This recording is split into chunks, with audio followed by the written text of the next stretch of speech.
Assalamualaikum warahmatullahi wabarakatuh. Good morning, ladies and gentlemen. Welcome to the first International Conference on Education and Learning Issues initiated by Universitas PK Yogyakarta in collaboration with Monash University, Sultan Idris Education University, Tanoko Foundation, University of Philippines, Visayas, and Kemendikbud Republic of Indonesia.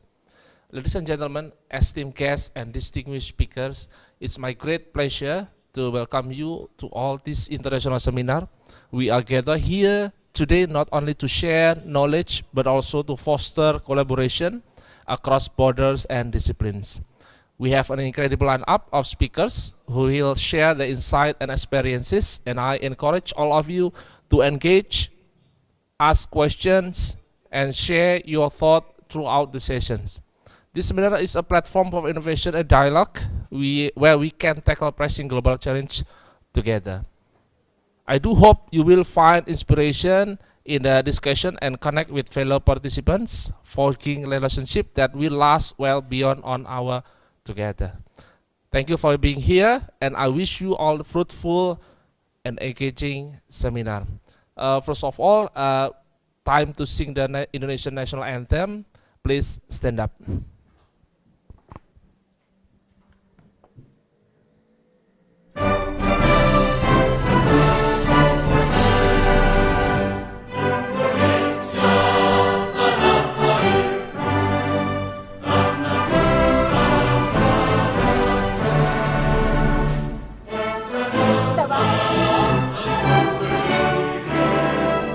Nah, yang paling rempong.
Please sit down. Before going on the first agenda, let me read today's seminar agenda. For the first is the speech and opening remark by the Rector of UPY, and then the welcoming speech by Ibu Esti Setiawati MPD, the Dean of FKIP UPY, and then the next would be the seminar one, growing the future of AI generation through early learning by Professor Dr. Ahmad Zamzuri bin Muhammad from Sultan Idris Education University Malaysia, and guest and the break information, and then seminar 2 by Lynette Pretorius PhD. She will talk about the AI literacy for higher education, and then the seminar 3, early childhood education and STEM by Dr. Seah Siok Peh from UPSI Malaysia. And first would be the welcoming speech by the Rector of UPY. Time and place is yours, sir.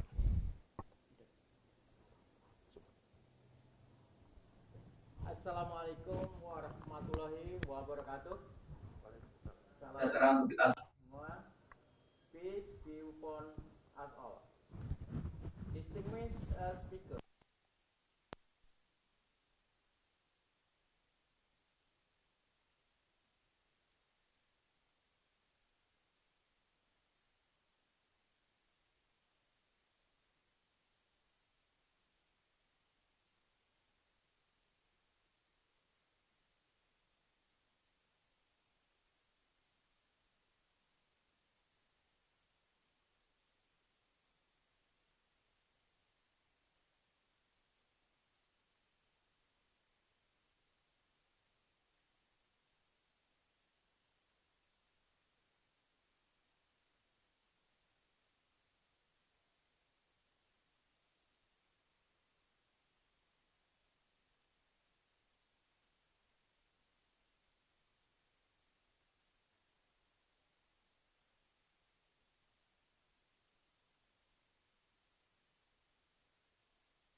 Mathematics and multicultural education is extremely relevant.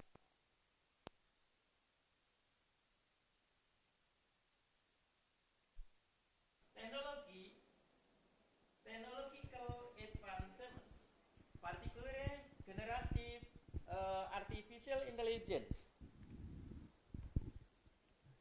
open up new horizon for education, offering unpredicted opportunities to develop more innovative, inclusive, and globally responsive teaching methods.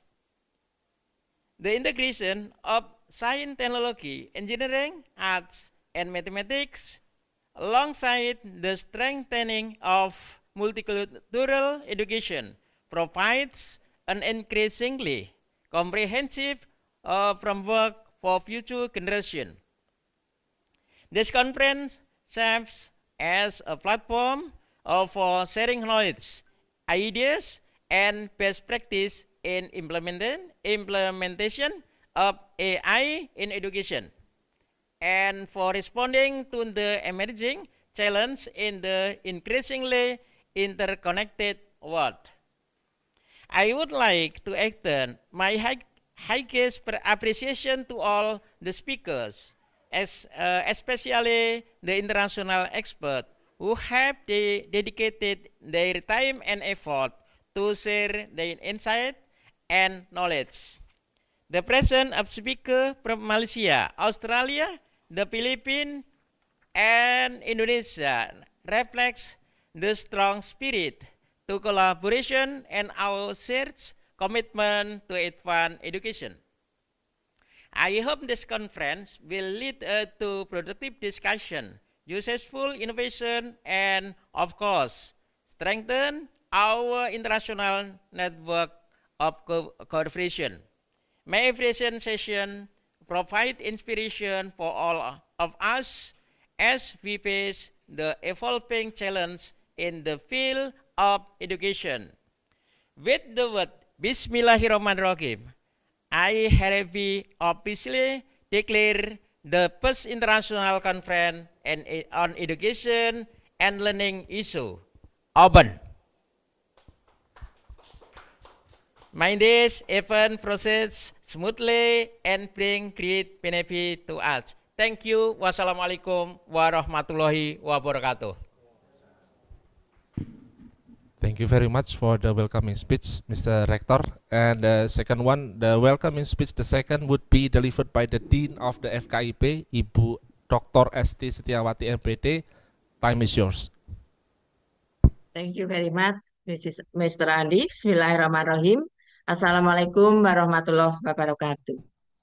Good morning, greeting to all of us. The Honorable keynote speaker, but within and outside the country, speakers, researchers, and participants of international seminar. We give thanks of the presence of Allah Subhanahu wa Ta'ala be us by His blessing and grace. We gather in this international conference on education and learning issue. I feel very proud and honored to welcome the participant in the international seminar in the themes pedagogic, generative, AI in science, technology, engineering, art, mathematics, and multicultural education. The theme carried out in the seminar is very relevant and timely.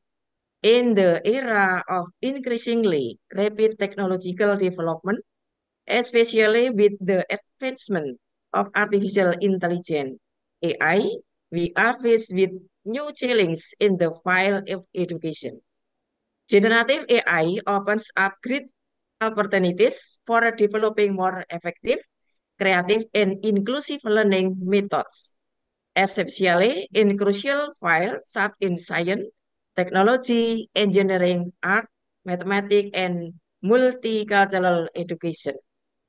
However, behind all these opportunities, we are also faced with profound questions about how to integrate this technology ethically and pedagogically into the educational curriculum. How artificial intelligence can be used to support diversity, respect different cultures, and ensures innovation in the learning process without leaving the human aspect and the value we uphold.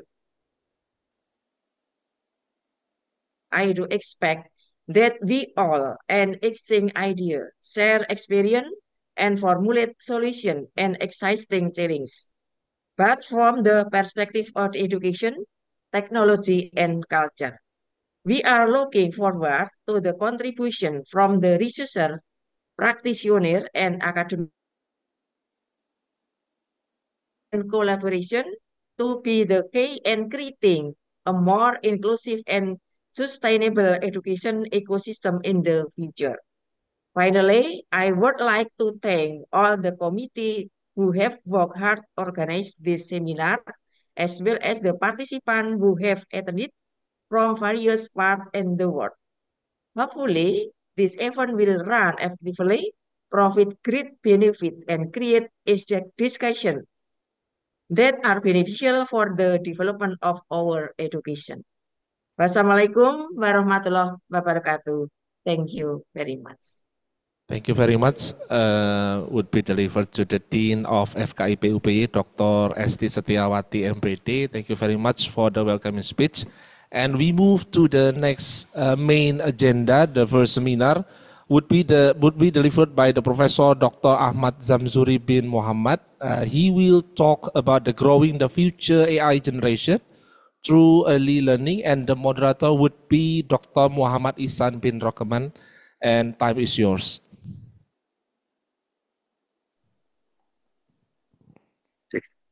Bismillahirrahmanirrahim. Thank you, Master of Ceremony. Assalamualaikum and very good morning, everyone. So I'm Dr. Muhammad Ihsan Rahman, and I will be your moderator for today's keynote session. Before we dive in, let me introduce to you our speakers for this session, which is Prof. Dr. Ahmad Zamzuri Muhammad Ali.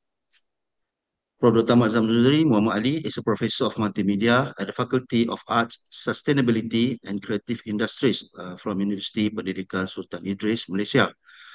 He holds a PhD in multimedia from University Science Malaysia and has been teaching for more than 13 years in areas like multimedia design, instructional multimedia, and instructional technology. Over the years, he has authored 5 books and published for more than 150 articles, including journal articles, book chapter, and conference papers. He's also successfully completed 8 research grants, obtained 1 patent, and secured 4 copyrights. Now, without further ado, I'm pleased to welcome Prof. Dr. Ahmad Zamzuri to present his keynote titled From Consumption to Creation, the role of AI in curating educational content that builds character in early education. The floor is yours, Prof.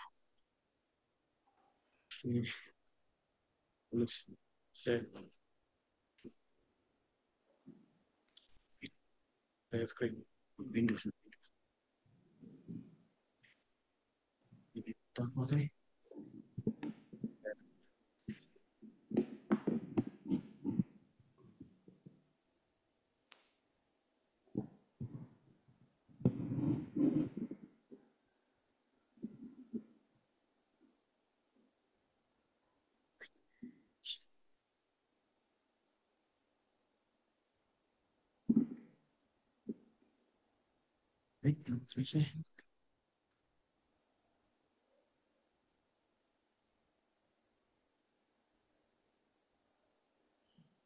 Like this. Uh, Bismillahirrahmanirrahim. Can you guys view my screen, the slides? You Actually, now, we see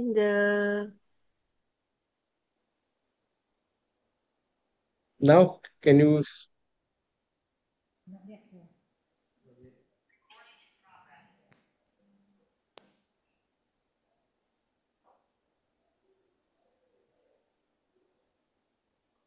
you view my PowerPoint?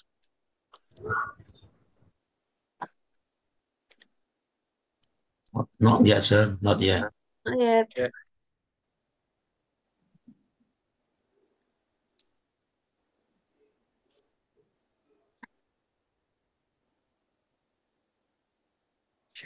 Yes, screen. Multiple. Multiple passage.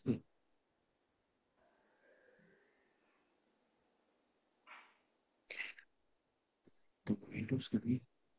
Ah, Okay. right.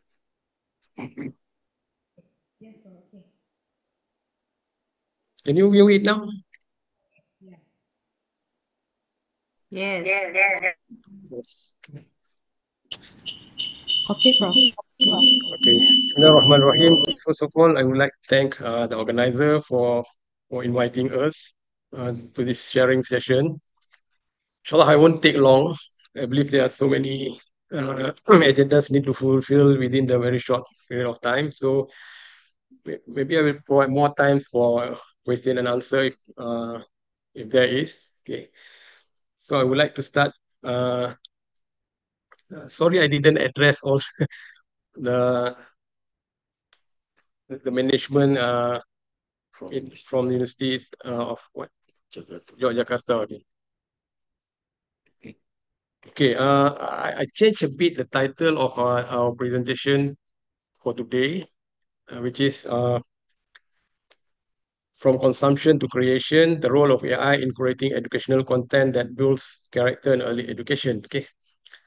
Uh, the concept and the context is almost similar, but it just the title is more focused to the theme of the seminar today. Okay. Can I use the mixed language for today's presentation, or it got to be in English fully?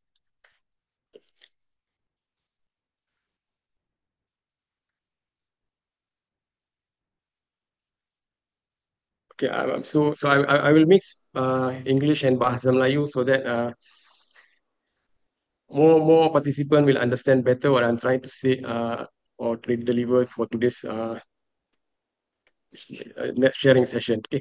So from consumption to creation, what is consumption and what is creation? Before this, we are only the passive consumer. Means kita hanya merupakan pengguna yang pasif. Kita bukan pembangun. Okay. So now we need to think lebih daripada itu, iaitu di samping menjadi pengguna, kita juga menjadi pembangun. Okay, so hari ini kita akan membincangkan bagaimana AI boleh dimanfaatkan untuk membangunkan konten-konten pendidikan di dalam early education. I use the term early education because I want to make it broader instead of early childhood, because early childhood is also included in early education. Early education means it can also include macam sekolah rendah, sekolah menengah, and so on. Okay, so it's broader context. Okay, so my discussion will be how we can benefit AI in creating or developing educational contents to build characters. Okay, to build character. Why I did highlight the term character? Okay, because I did notice my few visit to Indonesia, I did notice character used to be one main variable in Indonesian education system. Okay, even when we talk about STEM, then I did notice in Indonesia they add plus C, means STEM C, means character appears to be one main component in even in STEM education. So my presentation today, I will try to emphasize more on this element. So if in Malaysia we define it as karama insania, okay. Maybe in Indonesia we use the term character, but in Malaysia we use the term karama insania, which it appears to be one of the 7 pillar in our education system. It appeared to be the second, means it's very important component of the education as well, similar to as in Indonesia. Even though we are talking about STEM education, but character also appears to be one of the main component uh, that need to be addressed in the STEM education. So I will focus more on that. Maybe the other speakers will concentrate more on the other issues. So why character development matters in early education?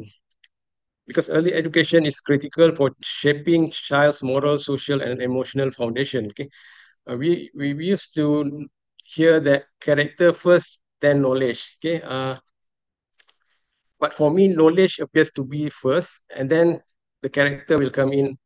The character will follow in. Why? Because we need to have knowledge to understand what is character. Okay, without knowledge, we won't understand the character. Okay, because the character in our scope maybe is different from the Western world. Okay, so to understand that, we need to really understand. We need to really have the knowledge. Okay, so actually everything is about knowledge. Even though we talk about STEM, we talk about character. Everything start with knowledge. Okay, so I disagree with the term character and then knowledge. For me, it goes concurrently. If we have good knowledge, then the character will come in secara tidak langsung. Okay, so in early education, it is critical for shaping a child's moral, social, and emotional foundation. So in this digital world nowadays, digital content is integral to early learning. Okay, so we need to move from passive consumption to active engagement to foster character growth. Maksudnya kita bukan hanya pengguna, tapi kita kena juga bergerak menjadi pembangun. Okay, konten-konten pendidikan. So when we talk about educational content, we can be in two form. Which one is guided and another one is unguided. Okay, so guided should be no problem because in the guided form, the teacher will be with the students, whereby the teacher can inform the students that this is okay, this is not okay, this is good, this is not good. You should follow this. You should not follow this. Okay, but the problem usually will appear when it is unguided, whereby the student learn on their own pace, on their own location, and so on. So nobody is with the student to guide them. Okay, this is okay, this is not okay, this is correct, this is fake, and so on. So among the most influenced media, digital media nowadays that influence the students' character is the social media networks. Okay, so I will focus more on this because, as I mentioned just now, guided should not be a problem. Unguided is the problem. So when we encourage the students to explore unguided learning, means social media networks will be their main source of information for the digital learning. So why social media is changing the world? Because it is the main media that be the choice of student nowadays. Okay, so in those days maybe we have mass communication media such as TV, radio, movie, newspaper, and magazines, and so on, which influence their character. But now we have this micro media such as Twitter, Facebook, YouTube, blogs, forums, reviews, wikis, e-journals, which can be considered a mass self-communication nowadays. Okay, so nowadays the combination of mass media and social media will be the most influence media that will influence the student's character. Okay, so the focus uh, for this presentation will be more on this. Okay, the micro media, which is the social media. Okay, so nowadays students, they only refer to the contents that are already available. They are not the developers, so they are the passive user. Okay, so how to change this? Instead, beside they are the passive user, how to benefit these social medias to make them to become a developer as well, especially the developer of the educational contents. Okay, to further establish the claim just now, parents fear for children's social media safety, based on the survey on 2018, 68% the parents are worried about inappropriate content, 56 potential negative influence, 47% cyberbullying, and 34% general well-being. We see the high percentage is on inappropriate content, okay, in the social media. So if we put our educational media in social media, and then we proceed with unguided learning method for the students, so dia terdedah dengan 68% ni inappropriate content, okay. So how to avoid this, how to address this, okay. So how to decrease this number, 68% of inappropriate content. So one way is we encourage them to be the developer, and then we increase the number of appropriate content in the social media. So it is like a war between inappropriate content and appropriate content. So we need to develop the content. We need to be the developer beside the user, so that we can compete, and then we can decrease the number of the percent of inappropriate content in the social media. So that is the only way to address this issue. Okay? The content. Okay. So social media content, of course, the thing that appear in our mind will be Facebook, Instagram, Twitter, TikTok, and so on. Okay. So now the role of the students now is, beside the teacher, the student also need to be encouraged to develop this social media content. Okay. Okay, the limitation of passive content consumption. Children today often passively consume videos and apps. As I mentioned at the early of the presentation just now, they are passive user. Okay, so when they are passive, they will limit in terms of their critical thinking, their creativity, or moral reasoning. Okay, during the passive consumption. So real life skills like empathy, cooperation, and responsibility are hard to cultivate. Maksudnya dia bila dia adalah passive content consumption, pengguna yang pasif, dia akan menghadkan critical thinking mereka, creativity mereka, dan moral reasoning mereka. Okay?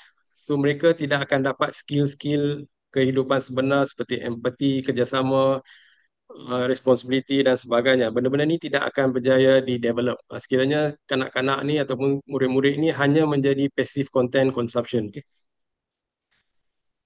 Yeah, if the content is developed by the teacher or the lecturer, still they remain as the passive content user. Okay, so now we need to change that. Okay, we need to change that.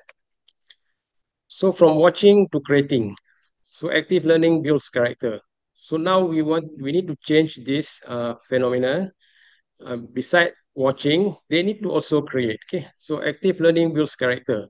When they create, they will be the active learner, and then this will create their character. Okay? It depends on the content that they develop, and then it depends on the teacher or the educators who assign them the assignments and so on for the content creation. So active learning creation will encourage the students to create, explore, and solve the problem. So this encourage the students to think critically, and then to be independent, and then this will encourage them to collaborate with their colleagues to create the content. Okay.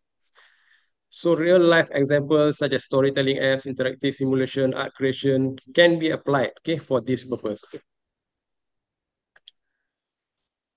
Okay, now the issue now is, if we want the student to be the content creator, so the first thing they need to master is the skill of developing the content. Okay, it is not easy those days, but now with AI as a catalyst for personalized learning, it can be easier. Okay, the student can benefit the AI tools, AI features to create the content. So the AI can adapt content to each child's need, tailored experience, and so on. Okay, and then AI provide interactive hands-on learning opportunities and so on. AI uses data to adjust complexity, pacing, and challenges in real time. So this means that nowadays the students can benefit AI to catalyze the personalized learning, mostly focus on content creation. Okay, so nowadays we have this what we call as contemporary assessment. Okay, so this can be the part of this contemporary assessment, whereby students are requested to develop the content by benefiting the AI, and then the role of the teacher is to providing them the task. Okay, the task that the teacher provide them will determine their character development. Means the teacher must also have the skills in addressing or in determining what are the best contemporary assessment questions or method need to be uh, provided to the students so that they can develop the content. Beside their knowledge grow, their character also will be developed. Their positive character also will be developed. So before we move forward, what is AI? How we can generate contents with AI? Okay, if those days we have uh, this traditional AI, whereby we need to master the programming skills. Okay, without mastering the programming skills at that day, during those days, maybe we will face challenges in developing AI based content. And then the traditional AI have the limitation. It cannot think and it cannot solve the problem. So the people invent a more intelligent AI, whereby it can learn and then it can solve the problem, which is machine learning and deep learning. Okay. Yet this machine learning and deep learning is not for ordinary people because it involves very heavy coding, and then you need to be very good in mathematics to develop AI applications that apply this machine learning and deep learning. Okay. So to address that, the developers they come out with the more new, easier way in producing content for ordinary peoples, which is the generative AI. So generative AI is subset of deep learning, whereby it generates. Okay, it generates. We just type in what we need, and then it will generate the content for us. Okay, so that is generative AI.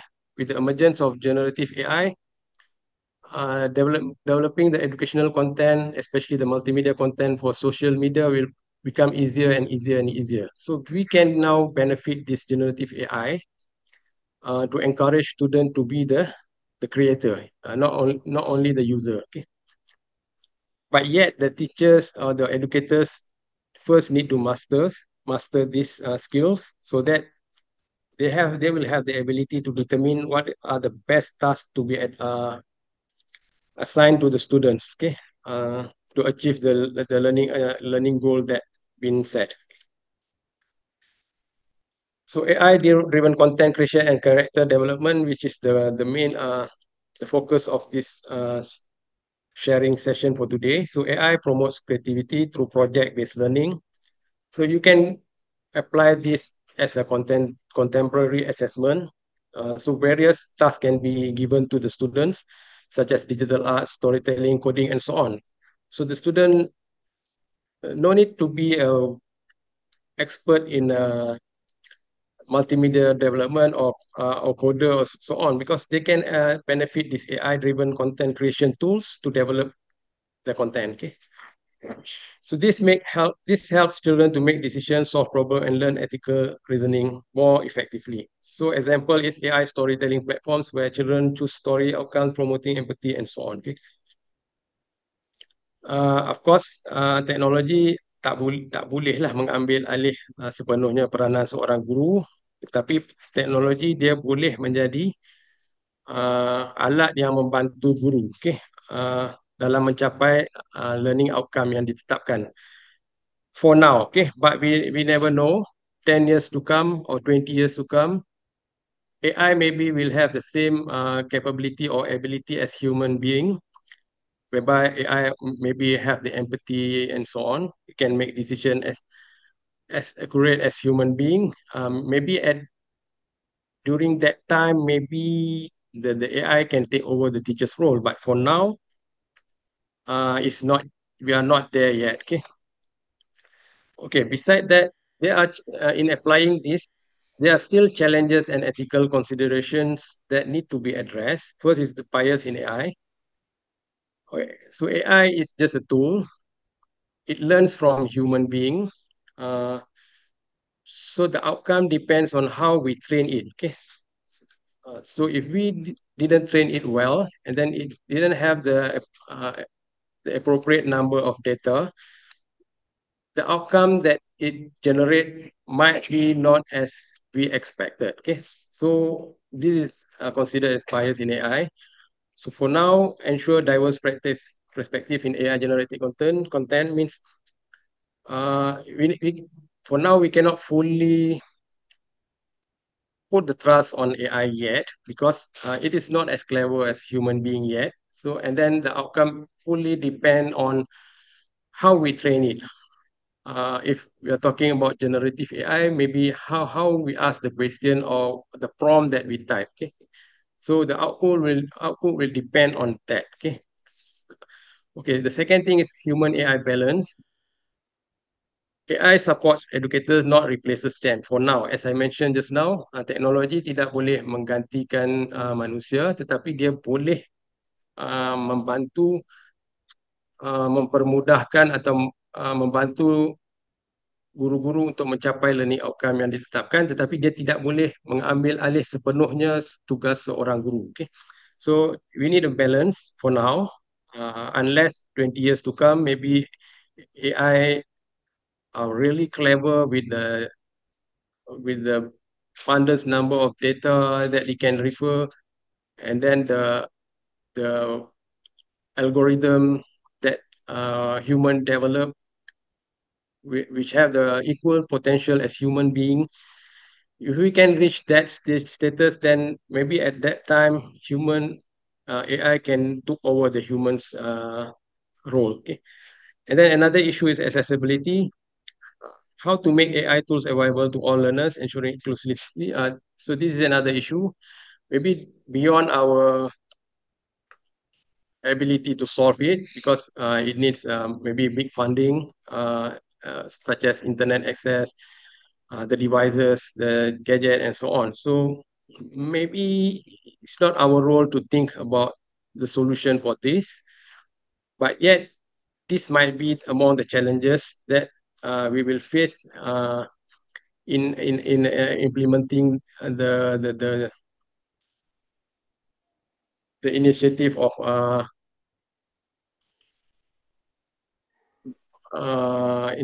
of menggalakkan itulah pelajar untuk menjadi pembangun. Okay.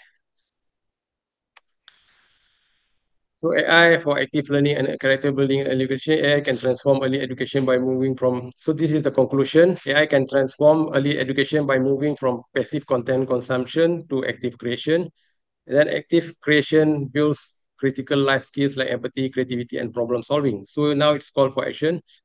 Let's leverage AI to shape not just knowledge, but character in our future generation. So I conclude my presentation with the call to action, that is, let's leverage. Mari kita memanfaatkan AI sepenuhnya untuk tujuan pendidikan, bukan sahaja untuk menimba ilmu, tetapi juga untuk pembangunan karakter yang secara langsung, tidak langsung akan melahirkan generasi yang berilmu dan berilmu dan efektif lah. Okay. So I'm sorry, I think that's all for my presentation for today. So maybe we will open for Q&A if there are any.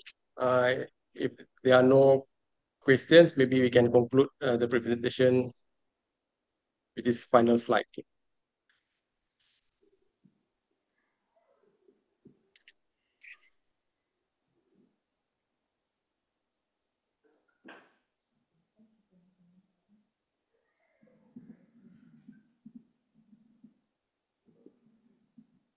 Okay, any Q&A from the participant? All right. So thank you, Professor. So from what we have just heard, it's clear that AI has incredible potential to reshape the early education. It's not just about making students more active participants in learning, but also about fostering creativity and building content that helps shape their character. So that's all from me for now. I now hand the session back to our Master of Ceremony. Thank you, everyone.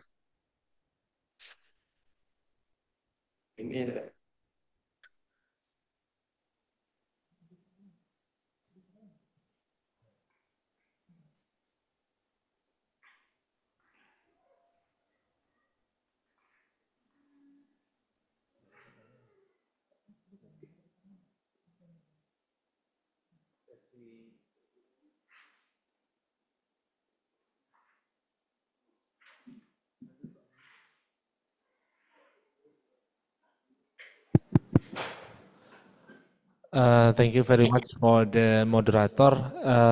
Is there any question from the participants? And this is would be guided by the moderator.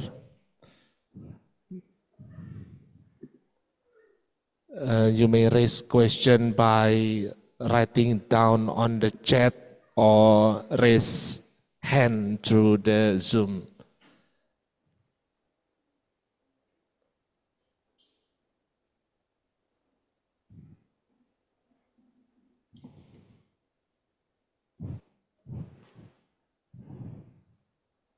Okay, Ibu Dewi Naza Syafa Kamila from UNS. You may speak up, Ibu Dewi Naza. Okay, thank you, sir. Assalamualaikum warahmatullahi wabarakatuh. Waalaikumsalam. Let me introduce myself. My name is Dewi Naza Syafa Kamila. I'm from postgraduate 11 Maret University. I want to ask about does the use of artificial intelligence or AI in education, that one improve the quality of learning, or does it create a dependency on technology? And give me the example if AI can improve in learning. Thank you. Yeah, Manes, as I you mentioned just may now, answer question directly. can you hear? Yes, I can hear you. Yeah, as I mentioned just now, I need it's just a tool to assist our learning. Okay, it still depends on the teacher or the person or the educator who use it or benefit it. Okay, because the role of AI is to assist, not to fully take over the job of the teacher or the educator. Okay, so now to answer the question, it depends on the educator. Okay, it depends to the teacher. Okay, first the teacher must really master the content, the AI tools. That's one aspect. The second aspect is the contemporary assessment. Okay, so when they assign the assignments or tasks to the students, they must have the ability. Okay, so first before we assign, of course, we need to have the learning outcome, right? So then you have the ability to create the appropriate learning outcome, and then they need to have the ability uh, to as- uh, to to derive the task, uh, how to benefit these AI tools to achieve this learning outcome. So yeah, it still depends on the teacher's ability to benefit it. Okay. So of course, for this to achieve this, we still need proper training, because not all the teachers have this knowledge. We need the technical knowledge, and then we also need this critical thinking knowledge in teacher. Okay. If you have this know-how or learn, you know how to use this ChatGPT, you know how to use text to speech, or speech to audio, speech to animation, and so on. So these are all generative AI tools. If you have the knowledge in how to use the tools alone, you cannot achieve the goals. Okay, you need another skill, which is the creative thinking skill in teacher. Okay, so that we need to look it in another angle. Okay, so when we conduct training for the teachers, beside know-how, we also need to address these skills, creative problem solving skills and so on. So when the teachers have that skills, so they can determine, because the audience, the students vary. Okay, maybe the fast learner approach is not appropriate for the slow learner. Okay, maybe we have the mixed fast learner and slow learner in the same class. Okay, so if the teacher don't have the ability to determine what are the best method, what are the best contemporary assessment that they can assign to the student, uh, we cannot, we still cannot achieve the goal, how to benefit the AI to address the issue that you raised now. Okay, so for me, I think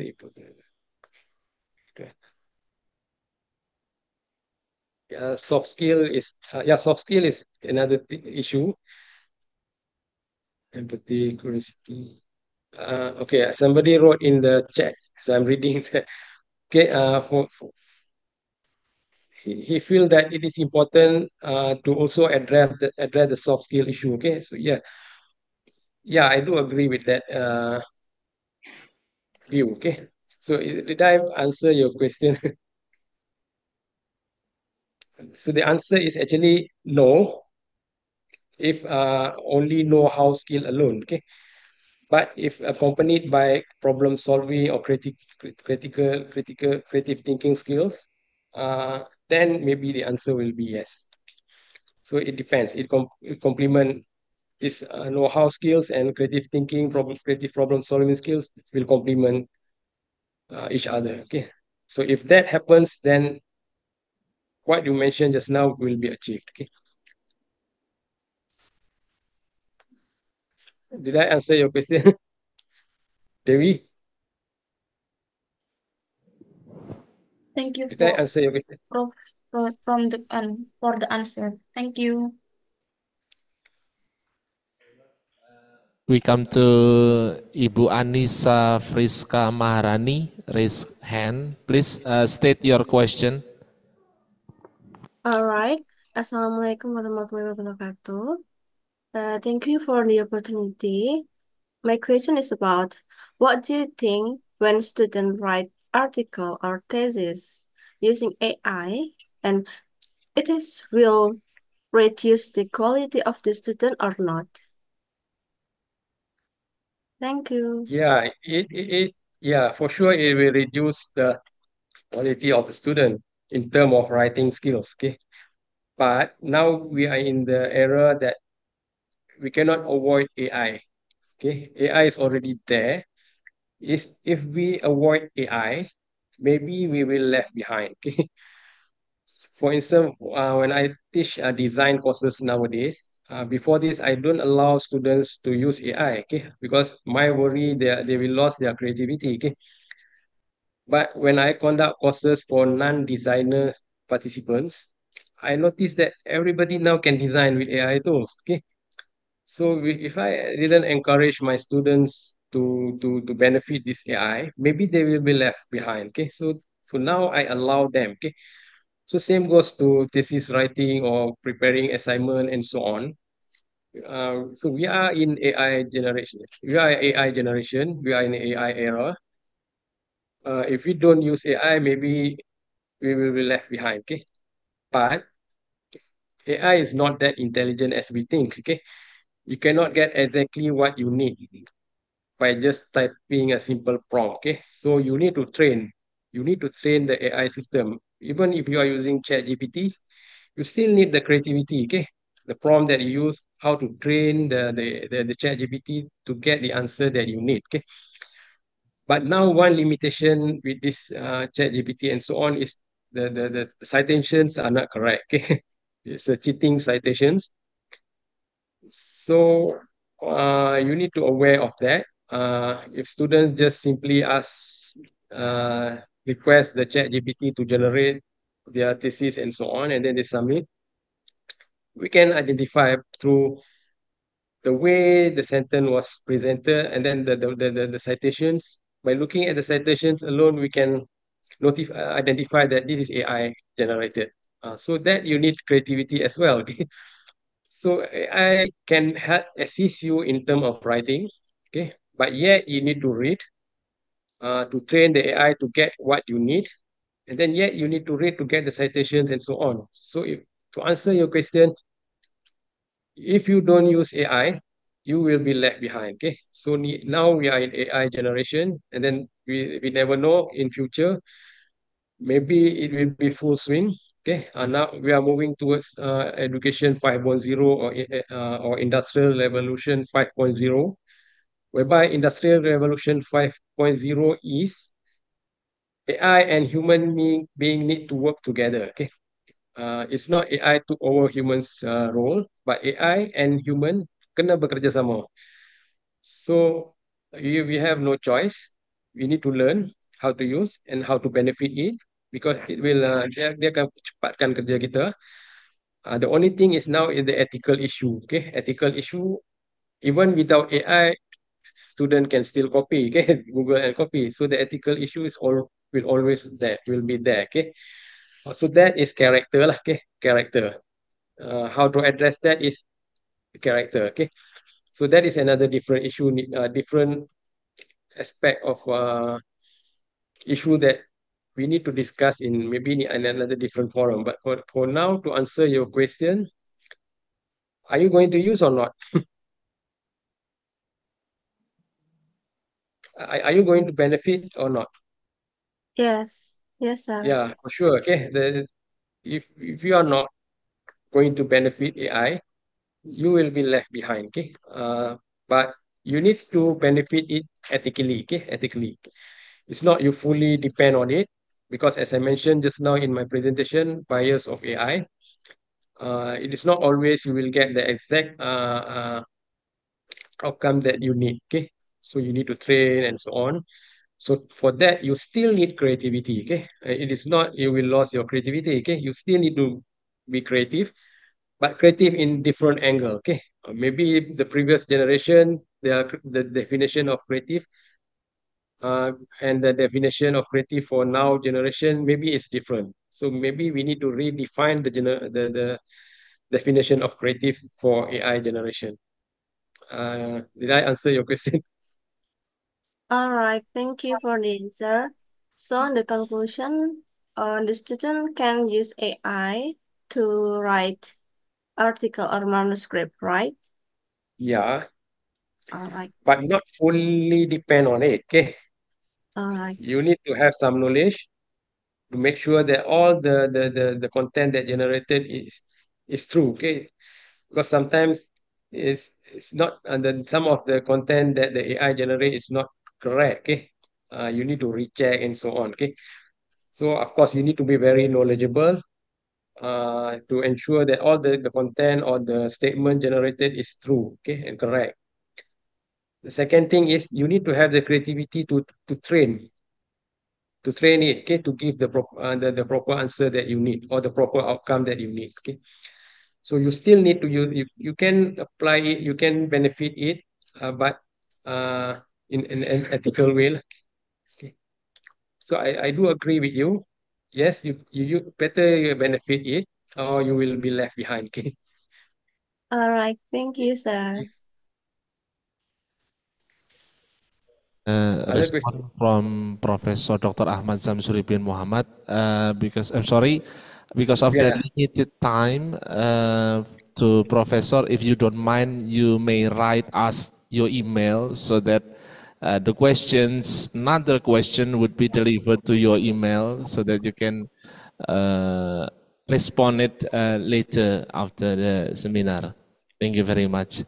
And we now move to the second guest speaker. Yeah, Mr. Moderator, Mr. Operator, we need to take picture with Professor Ahmad Zamzuri bin Muhammad.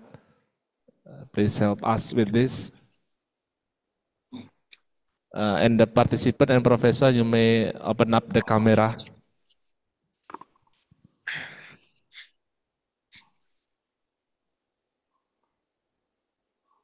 Okay, 1, 2, 3. Okay, again, once again, 1, 2, 3. Thank you very much for the moderator and Professor Dr. Muhammad Zamzuri bin Muhammad for the very useful material for us. Hopefully we can meet each other in another occasion. Thank you very much.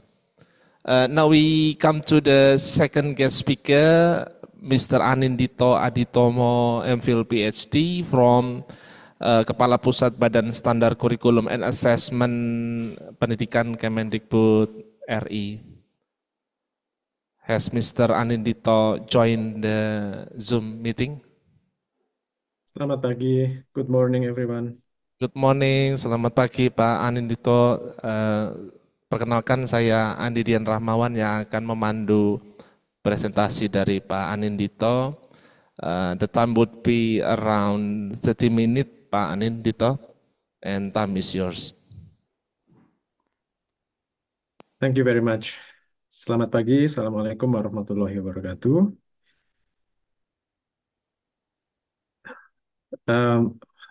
First of all, allow me to say thank you to the organizers of the conference for the invitation.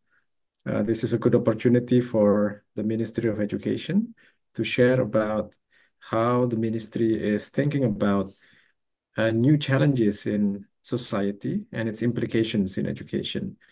I will touch upon AI, although that will not be the focus of my presentation. Rather, the focus of the presentation would be about what we in education need to do with regards to new challenges such as disruptions from digital media, digital technology, including and especially from artificial intelligence.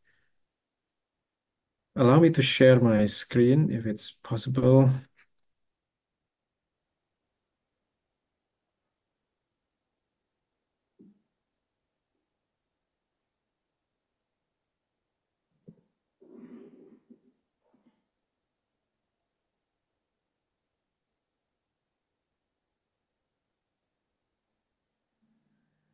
So just to confirm whether the participants can see the screen. It's in the presentation. Okay. My name is Anindito Aditomo. I'm the head of the agency that is responsible for curriculum assessment, systems evaluation, and education standards at the national level in the Ministry of Education. So as probably some of you would know already that in the past 5 years, we have undergone quite significant changes in our education system, including in how we see curriculum policy at the national level and how we assess schools, how we evaluate the education system as a whole.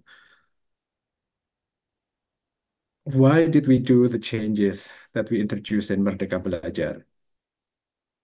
Well, the simple answer to the question is that the system that we had before COVID, before Merdeka Belajar, was optimized towards providing access to schooling. Access to schooling is a wonderful thing. It's the necessary first step for any nation to build its education system. And we have been quite successful in providing access to students across the country. At the moment, the participation rate of students aged 7 to 15-year-old, usia wajib belajar, the mandatory schooling age in Indonesia, is almost 100%.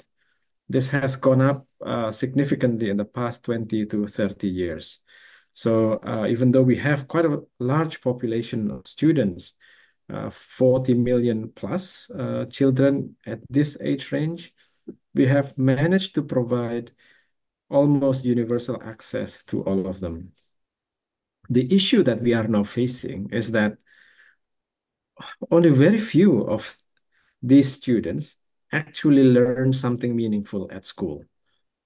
According to international data, such as from PISA, from the OECD, only about 30% of our students, so less than a third of our students, meet the minimum global literacy standards in reading, mathematics, and in science.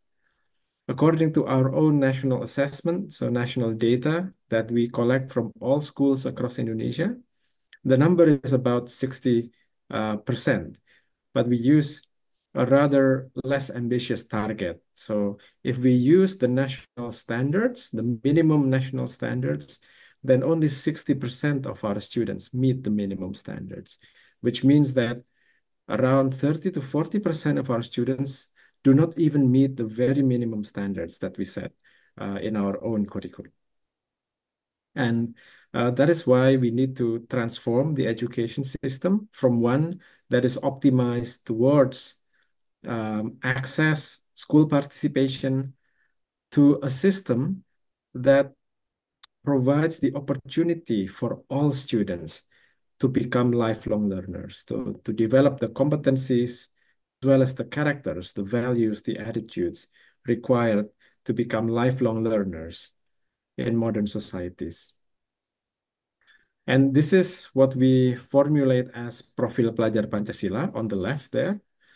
The overall goal of the systems transformation of Merdeka Belajar is to create learning environments where all students can become competent lifelong learners with Pancasila values. So this means we need to ensure that all students have the foundational literacy and numeracy, as well as socio-emotional dispositions and values, such as ethical behavior based on God, global diversity, gotong royong or social collaboration, creative thinking, critical reasoning, as well as independence. And this has been the goal of all our major policy initiatives in the past 5 years. If that is the goal, then the other side of Merdeka Belajar is a shift in the assumption about how to create change in education.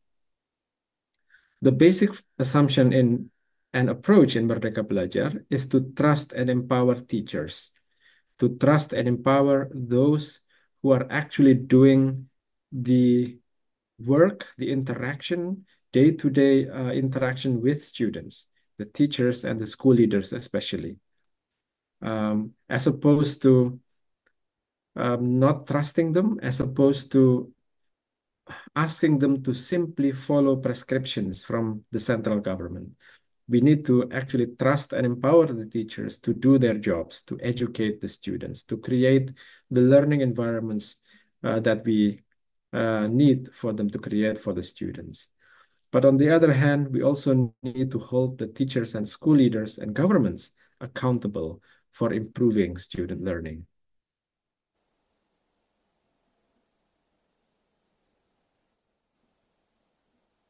Now, let me take a step back and explain why developing lifelong learning with Pancasila values is the most important education objective.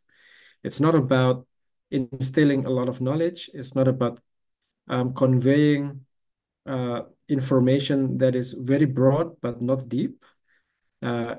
It's not about finishing the curriculum. It's not about conveying all that is written in the textbook to the students. This is about developing the values, the dispositions, the competencies that underlie lifelong learning.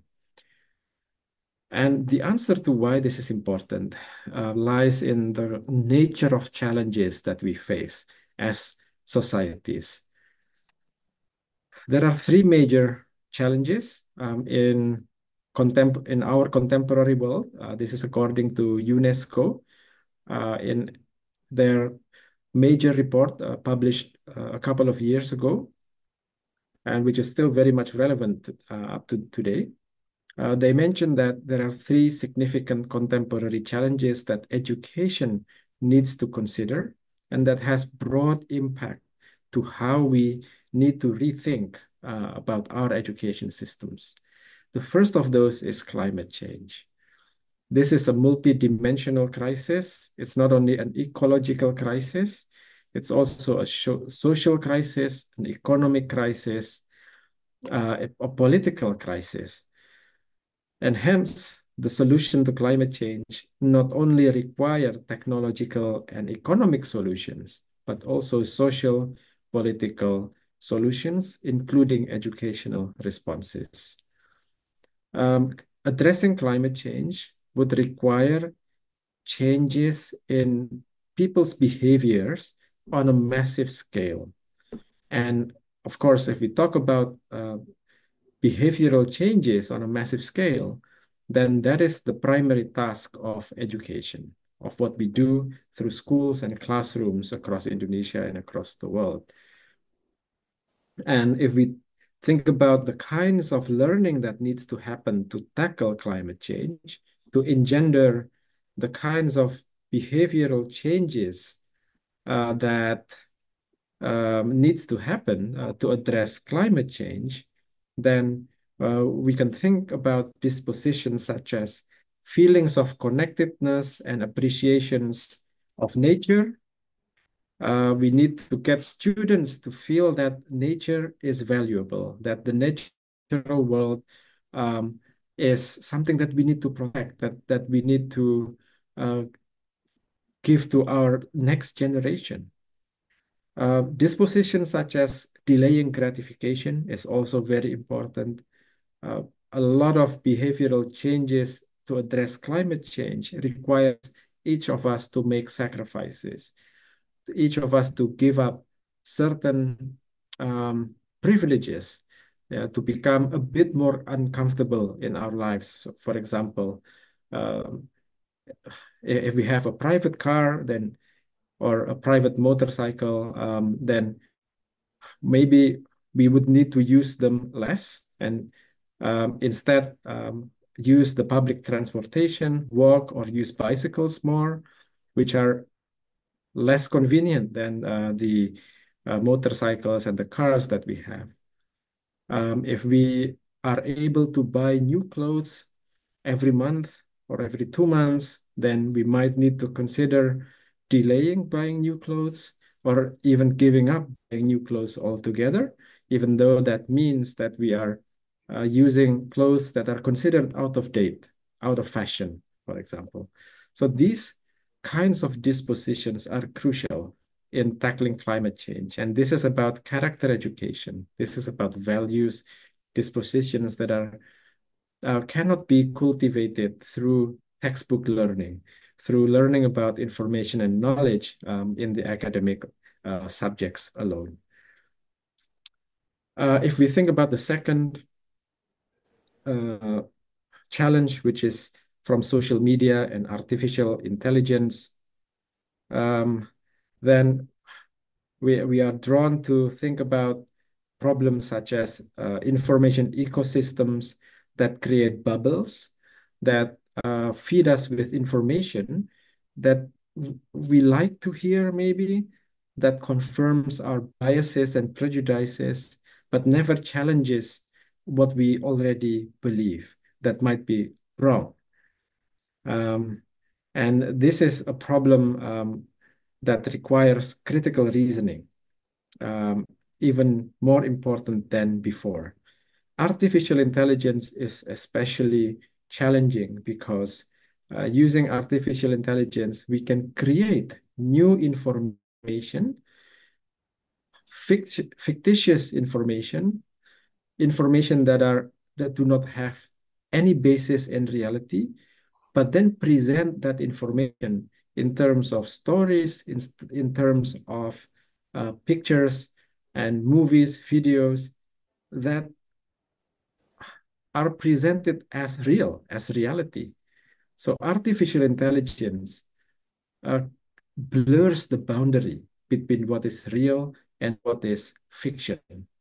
We can create pictures, images, stories that, in a blink of an eye, that resembles actual reality. And this will erode people's trust in information and will create situations where disinformation, where the value of knowledge of real information becomes disregarded by a large number of people in our society. uh, how do we respond to this in education? Important, cultivating the competencies to think independently, to be critical not only of other people's opinions and ideas, but more importantly, to be critical of our own ideas. And this is the essence of critical thinking, actually, being reflective, being humble enough to acknowledge that we might be wrong, to understand the limits of our own knowledge, and be willing to revise what we believe, to revise, to correct our opinions based on new valid information. In education, this also means that we need to cultivate collaborative skills. Social media in particular saps our attention, grabs our attention, constantly feeds us with notifications about content that we like or about responses to the content that we post in social media, giving us instant gratification in the forms of likes and comments and so on. But on the flip side, this means much less time spent in interacting with other human beings in the real life. And when this happens too early, then that means we will have many teenagers growing up without developing the social skills that can only be developed, that can only be trained through actual social interactions. And hence, that is why in education, we need to think about this very seriously and provide the opportunities, much more opportunities in school through education for kids to develop these social skills that they lack because of social media, among other things. Another critical disposition is empathy. Being in social media, we do not interact directly with people, and that is why it is very easy for us to say bad things. It is easy for people to respond in a negative manner, in a hostile manner. We could say things and do things that we would not necessarily do if we are speaking face to face with the other person. And hence, that is why empathy becomes a disposition that is critical to be developed through education. If we think about the third major challenge to society and to education, which is the erosion of civil society, this is about the breakdown in social trust between groups, between social groups in society, the breakdown in civil discourse that are eroding the foundations of democratic societies. People become much more polarized. We see people who have different political views to ourselves as enemies, for example. Um, we become much more prejudiced towards groups that we feel are different to us, having different values to us, and giving rise even to conflicts. Now, around the world, there are many, many conflicts that arise because of this erosion in social trust and polarization between groups. Here again, critical and ethical reasoning becomes much more important than before. We need a generation, we need students to become critical and ethical thinkers so that it is not easy for them to become radicalized, to become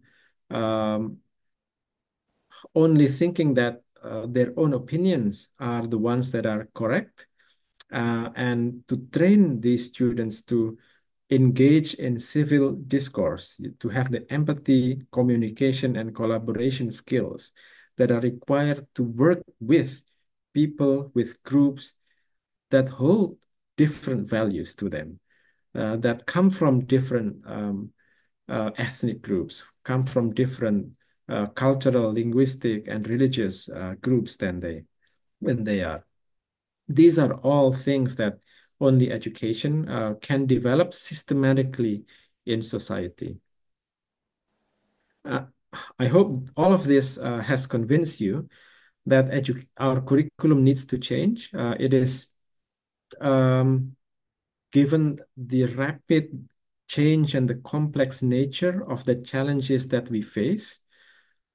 Um, I hope this convinces you that the curriculum needs to change as well in response to these new complex challenges. And that is why in the last 5 years, we have redesigned the curriculum in Indonesia. And when I speak about curriculum, this is not just about the textbooks. It's not just about the written documents or policies. It's also about the assessments and the teachers, especially how the curriculum is enacted in classrooms by teachers and school leaders. So the reform covers all three aspects of the curriculum: the written curriculum, the assessed curriculum, and the taught curriculum. I will focus on the written curriculum because this is most relevant to the topic of this seminar. Now, what have we done to the written curriculum in Merdeka Belajar? One of the biggest difference between Curriculum Merdeka and the previous curriculum is that it has reduced mandated content from each subject. So Curriculum 2013, the 2013 curriculum, intended to develop character as well. But unfortunately, the amount of information, the amount of content that teachers have to teach in Curriculum 2013 far surpasses the time that they have to develop any kind of deep understanding and the use of interactive pedagogies. So it's a mile wide and an inch deep.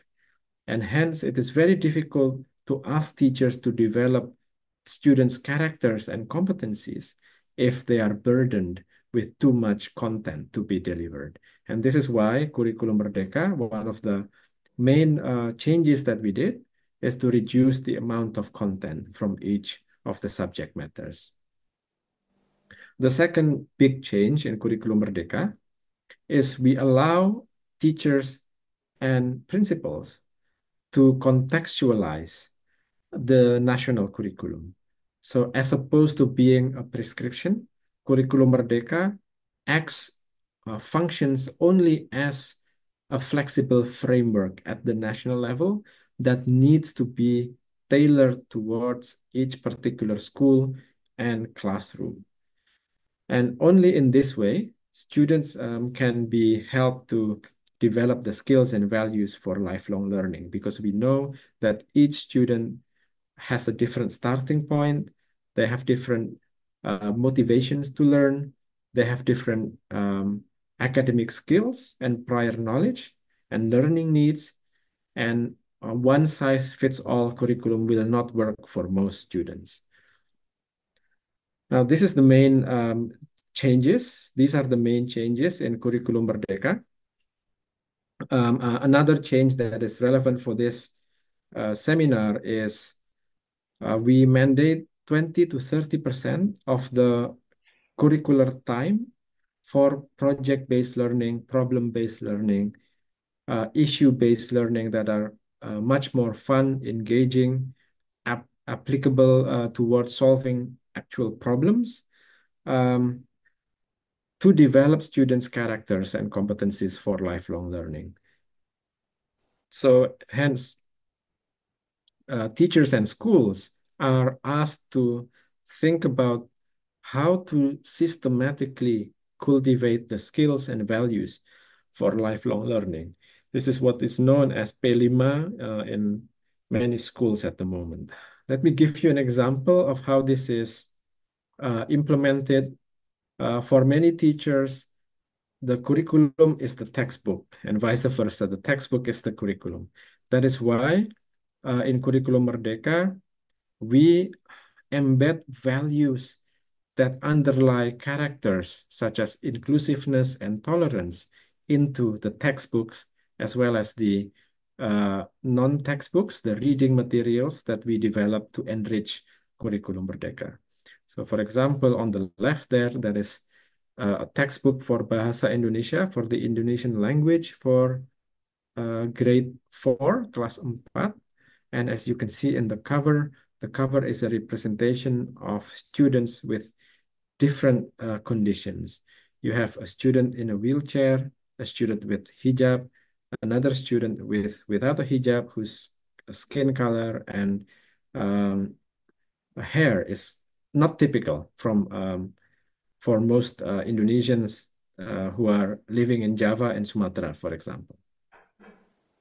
The other textbooks, the other books, I mean, present students with characters with disabilities, a character with vision impairment, with Down syndrome, as well as with autism.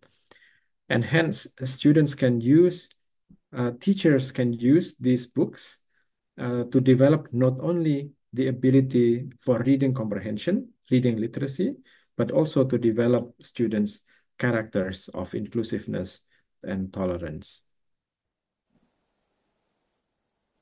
More than 97% of schools that have implemented Curriculum Merdeka have started to use project-based learning for character development.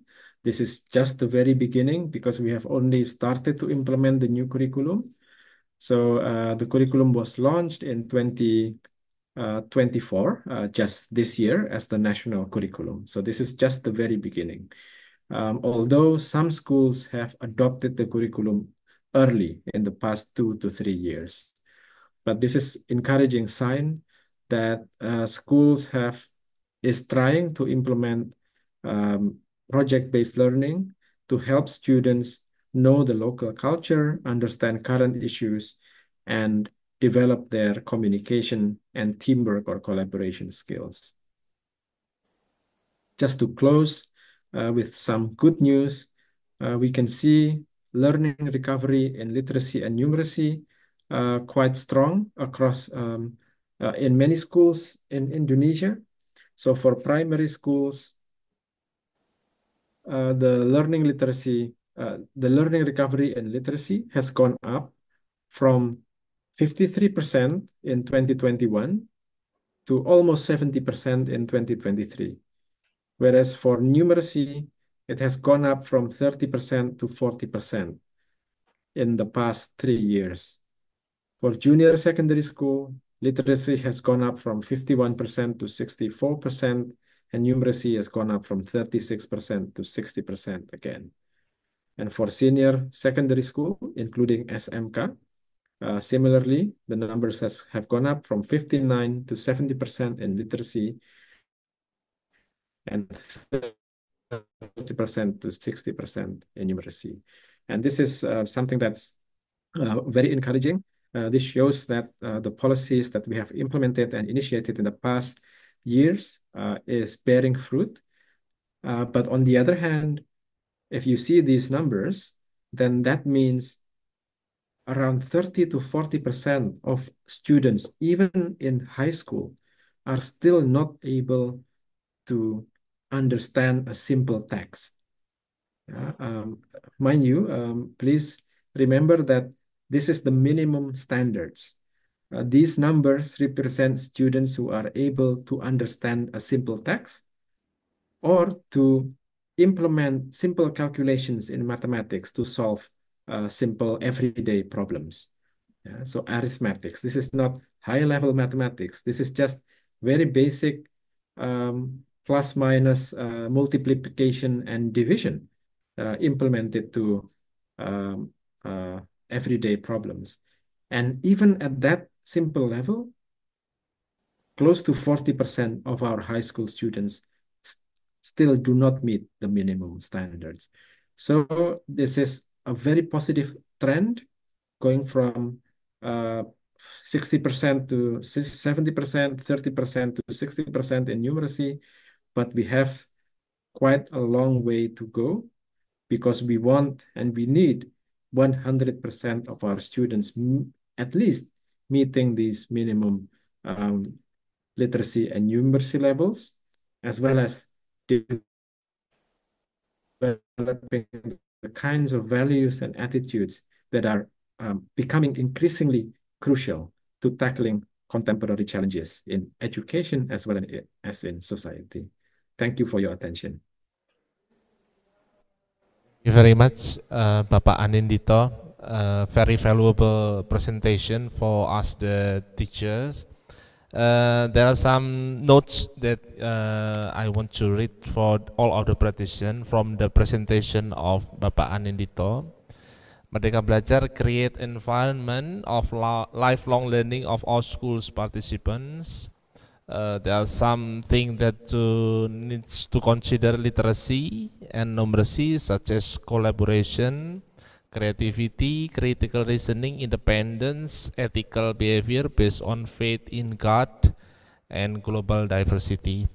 The three major challenges that education needs to consider: the climate change, social media and AI, and erosion of civil society. And the fourth participant may ask question through writing down the notes or raise your hand. Ibu Neti, please state your question clearly. Ibu Neti. Thank you very much.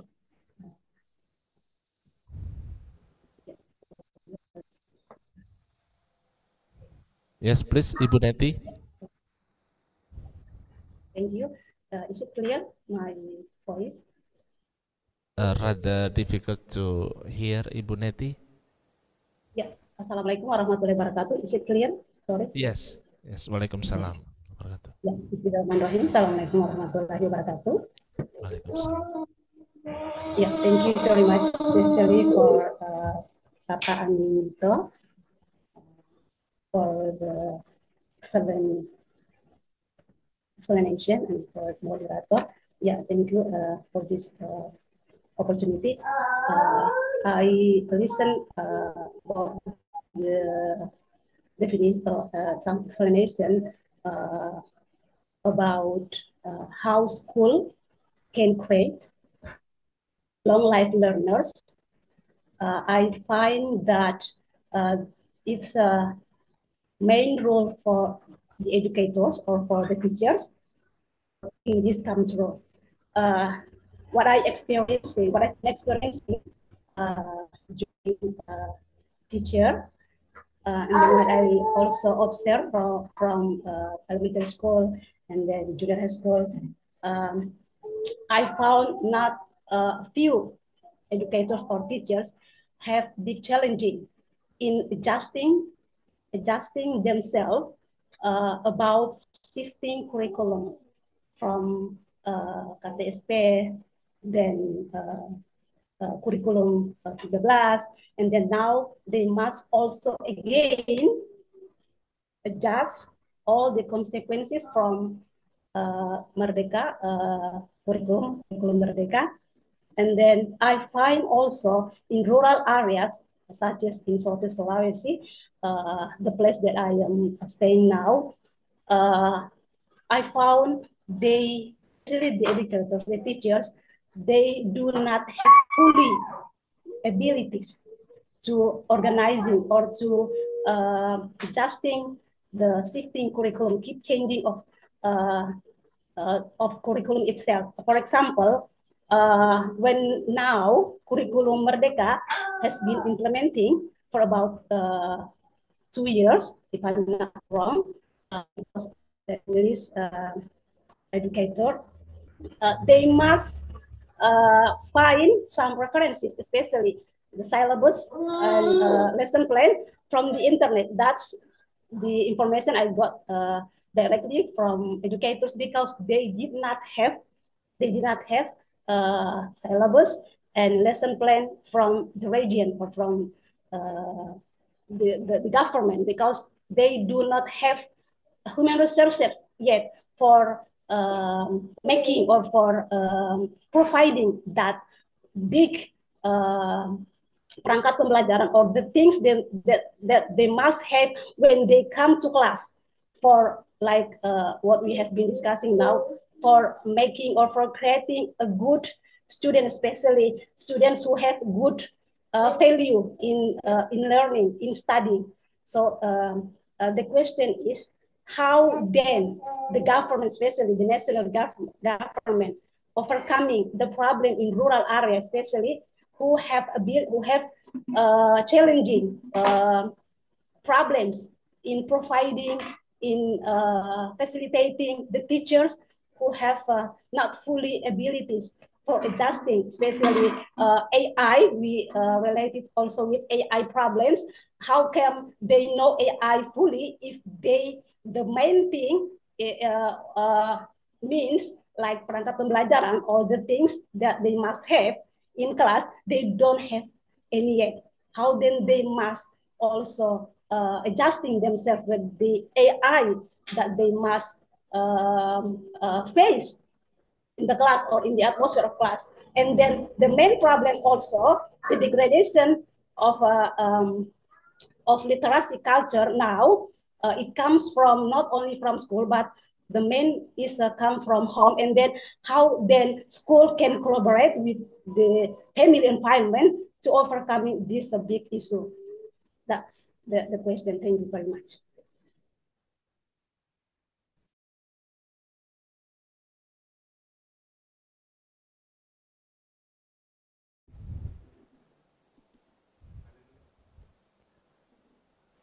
Pak Anin, you can answer the question directly. Oke, terima kasih Ibu Neti atas pertanyaannya. Thank you very much for the question. Yes, I agree that it is a very important issue. We in Indonesia, we not only face the challenge of low levels of learning, of low performance, we also face the challenge of high disparity, big gaps between schools, and especially big gaps between regions in Indonesia. This is made more complicated because the governance of education is decentralized. Unfortunately, I think this is a mistake that we made in the early 2000s. We decentralized education, which means that the central government, the Ministry of Education, Kemendikbudristek, cannot do direct interventions to schools because we do not manage the schools. We do not manage the teachers. We are dependent upon PEMDAS, local governments, to implement the policies set by the national government. A very recent example is the issue of guru P3K, guru honorer. Up to now, the ministry and the central government has allocated 1 million positions for guru honorers to become ASN.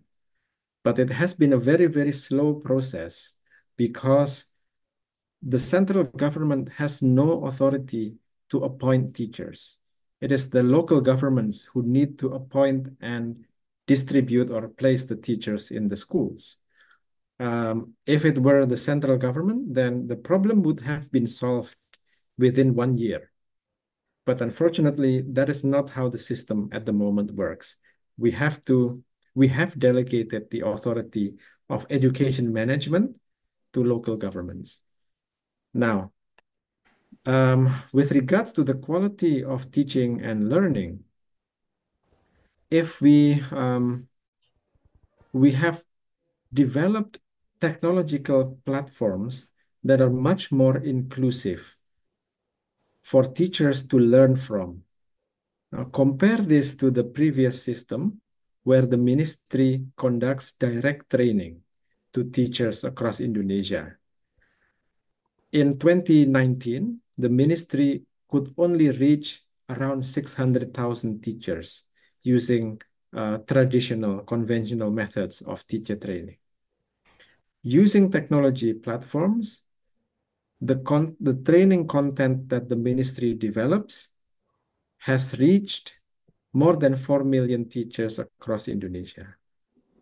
Yes, this requires the teachers and the principals to become proactive, to be independent in their learning. But there is no shortcut that we can take. Even if teachers are trained by the ministry in Jakarta, for example, then you would still need to go back to your classroom, to your school, to think creatively about how that training material could be implemented in your classroom and in your school, right? We believe that is not a viable option to take. The solutions to problems in your classroom need to be local and contextual. They would need to come from your creativity, your judgment as a professional teacher. What we need to do from the ministry is to provide you, to empower the teachers with the necessary tools, the necessary infrastructure to be able to do that. But again, teacher learning is most effective if it comes from other teachers, if it comes from reflections together with other teachers. That is why we encourage and we help schools and districts to form teacher learning communities, to study the materials that we provide in platform Merdeka Mengajar, and to find local solutions based on that collective reflection that applies to your own classroom and to your own schools. That is the only way to improve teaching and learning. I cannot tell you what to do exactly with your students because I do not know your students. The ministry cannot give you prescriptions that are ready to be implemented. That has to be teachers who know the students, who can develop those solutions to the local issues that you face.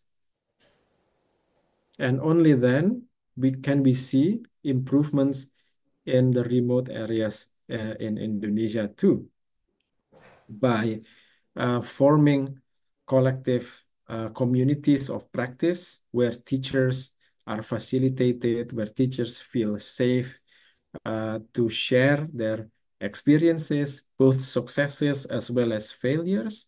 So to create learning environments first for the teachers before creating learning environments for the students. This is, we believe, the key to education improvement in Indonesia. Thank you very much, Bapak Andin. Just like kerja kelompok ya, Pak Andin. The more skillful teachers share the idea with the less skillful teacher. Semoga menjawab. Hopefully it answer Ibu's questions. Another question, Ibu? Or just enough? Yeah, the second question, I mean, how then the school can make collaboration or cooperate with the family, especially the environment of the family, to then creating long life learners, because I do not underestimating what the teacher, or because I'm one of also the educators, what we have been doing so far is, I think, absolutely excellent. But again, we do not also ignore what the teachers has been facing now, what the teacher has been facing now. It's too much work. I mean, beside or either their personal living or their personal life, they also have to think about the students, and then again need cooperation to then creating long life learners with the family especially. I think what I'm thinking now is actually it comes from the roots of the education. It comes from the system or the curriculum now applies in Indonesia, because so far the curriculum is the point, is the important thing to cover all these challenges, the teacher and then the school and then the system, the family environment, and then how all of these items can covering or can create long life learners. But again, two works have to be done by the educators. And then talking about the value again, keep changing of the curriculum. How far then this curriculum can provide, can create long life learners? Because yeah, if the school cannot fulfill yet this duty because one of that, there is no good cooperation with the family environment. So back again to my question, how the school can make good collaboration with the family, especially the family environment, to then create long life learners. Thank you. The short answer to that question, Puneti, is first of all, create an environment for the teachers to learn first. It's impossible to ask students to become lifelong learners, to ask them to develop skills in learning if they do not see the teachers learning themselves, right? So that is primarily the task of the school principal. The school principal needs to create, to support teachers to learn, first of all.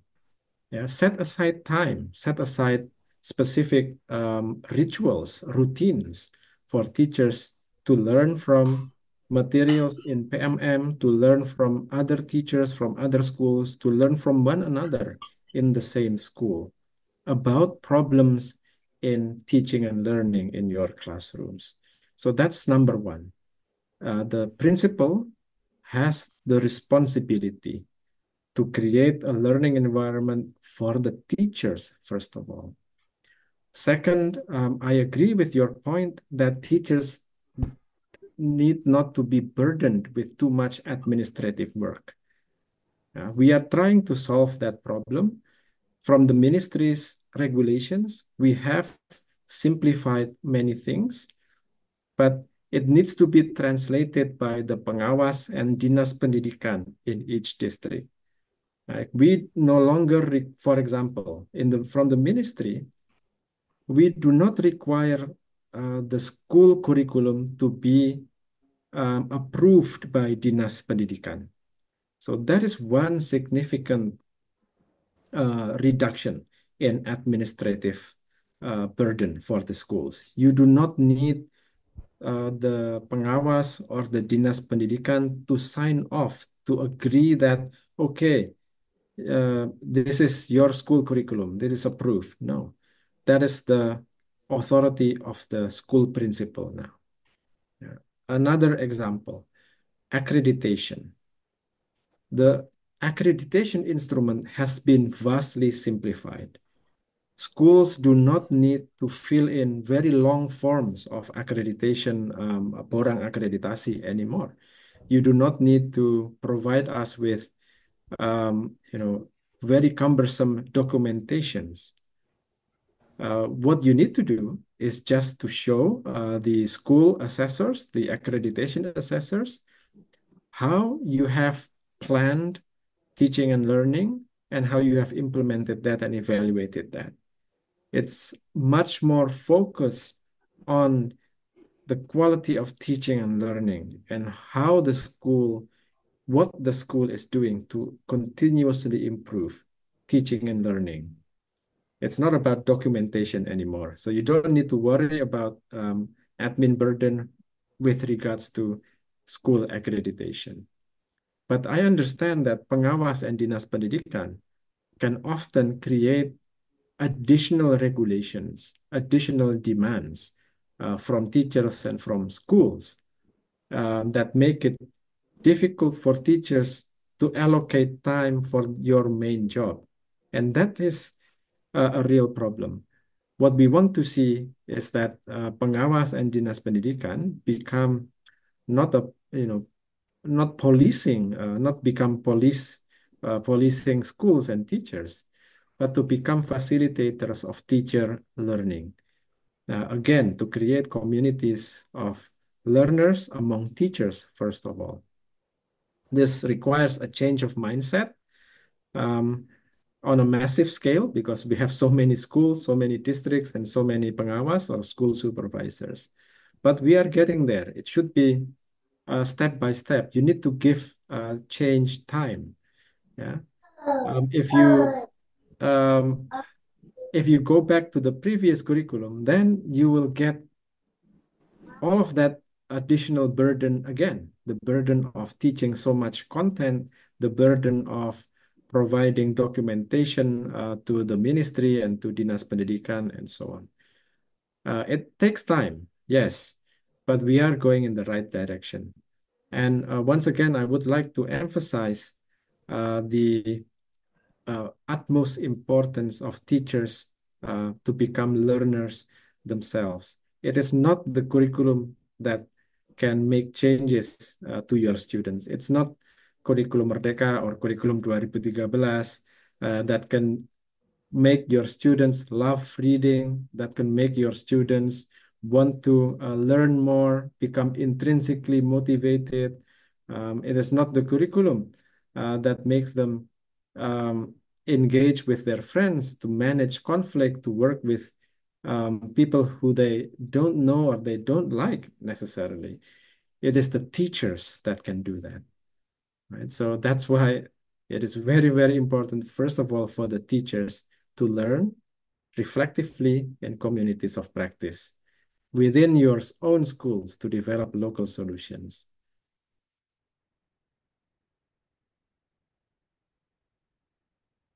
And with that, I would like to say thank you because I need to move to another agenda for today. Thank you, sir. Pak Moderator, mohon maaf.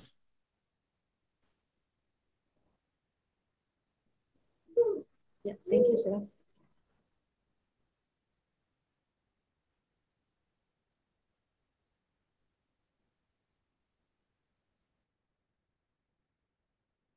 Saya mohon pamit dulu, Bapak Ibu. Thank you very much for the discussion, for the questions. I hope this has been useful for everyone.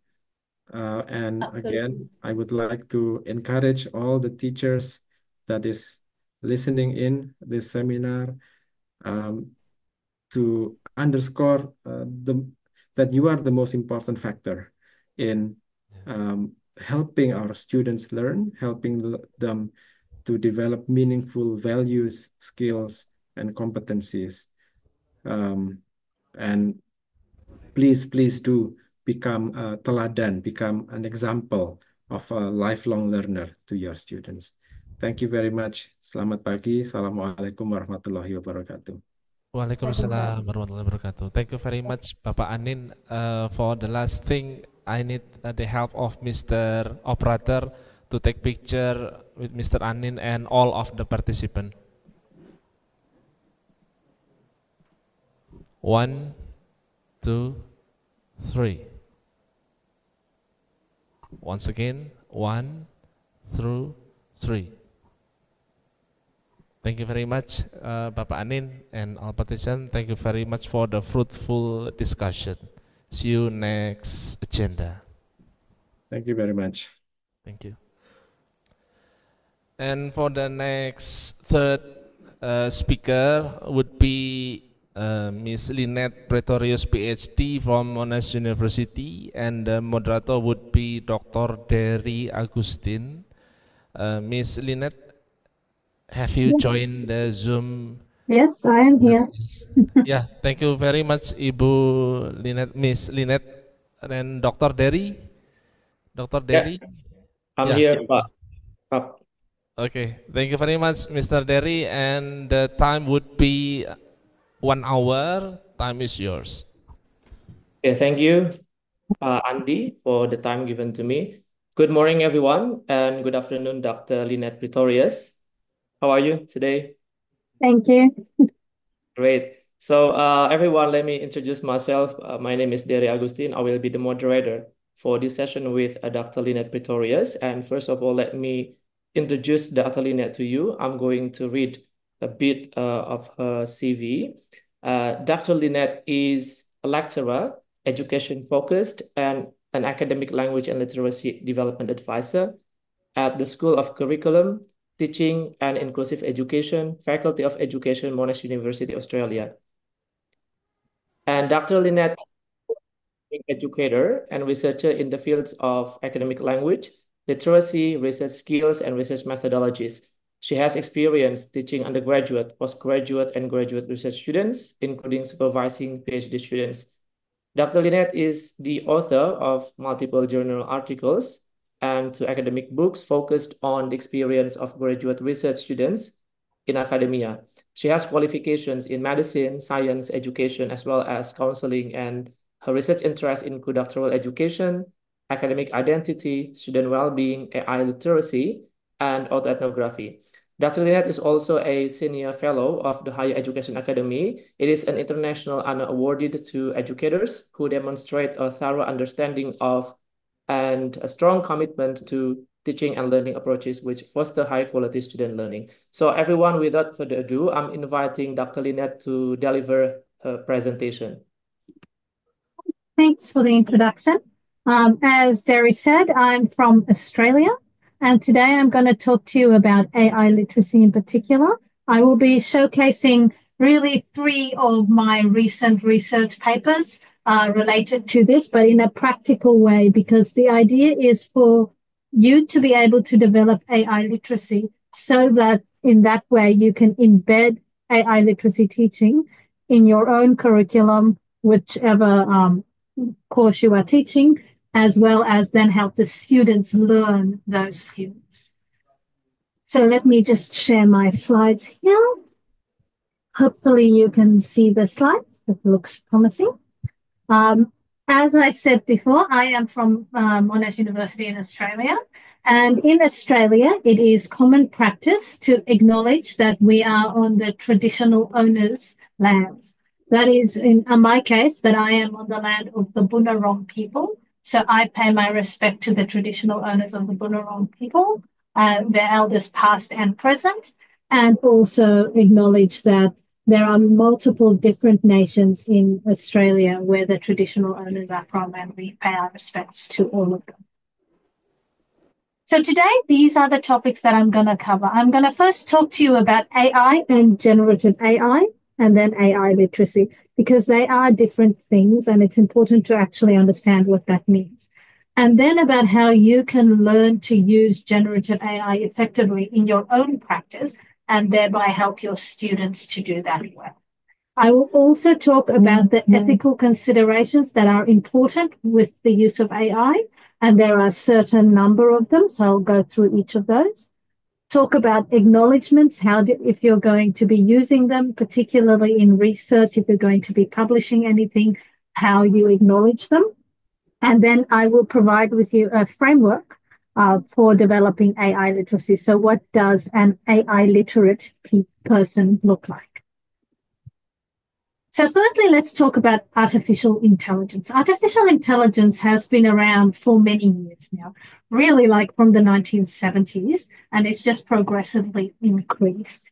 So in general, AI refers to technologies that can mimic human intelligence. So they can do the same brain things that humans can. And this, for example, could include some basic grammar checking software, autocorrect on your phone, keyboards, navigation apps like from point A to point B, maybe a customer service chatbot that we've all engaged with at some point online. In essence, AI technologies streamline tasks for people, and they use 3 basic components. I mean, there's more, but these are the 3 basic processes that make them work. So the first one is machine learning, in that they have a very large data set, which they learn from what is the most appropriate response when something happens. And in that way, they can learn what is the correct thing to do. They can also do natural language processing to understand what the human that's interacting with them is saying, so they can understand and respond to that human language. There's also what is called computer vision, and this is their ability to interpret visual input. So if you're talking and they're seeing your face, that they can interpret that, or if you're giving them a picture or a diagram, that they can interpret.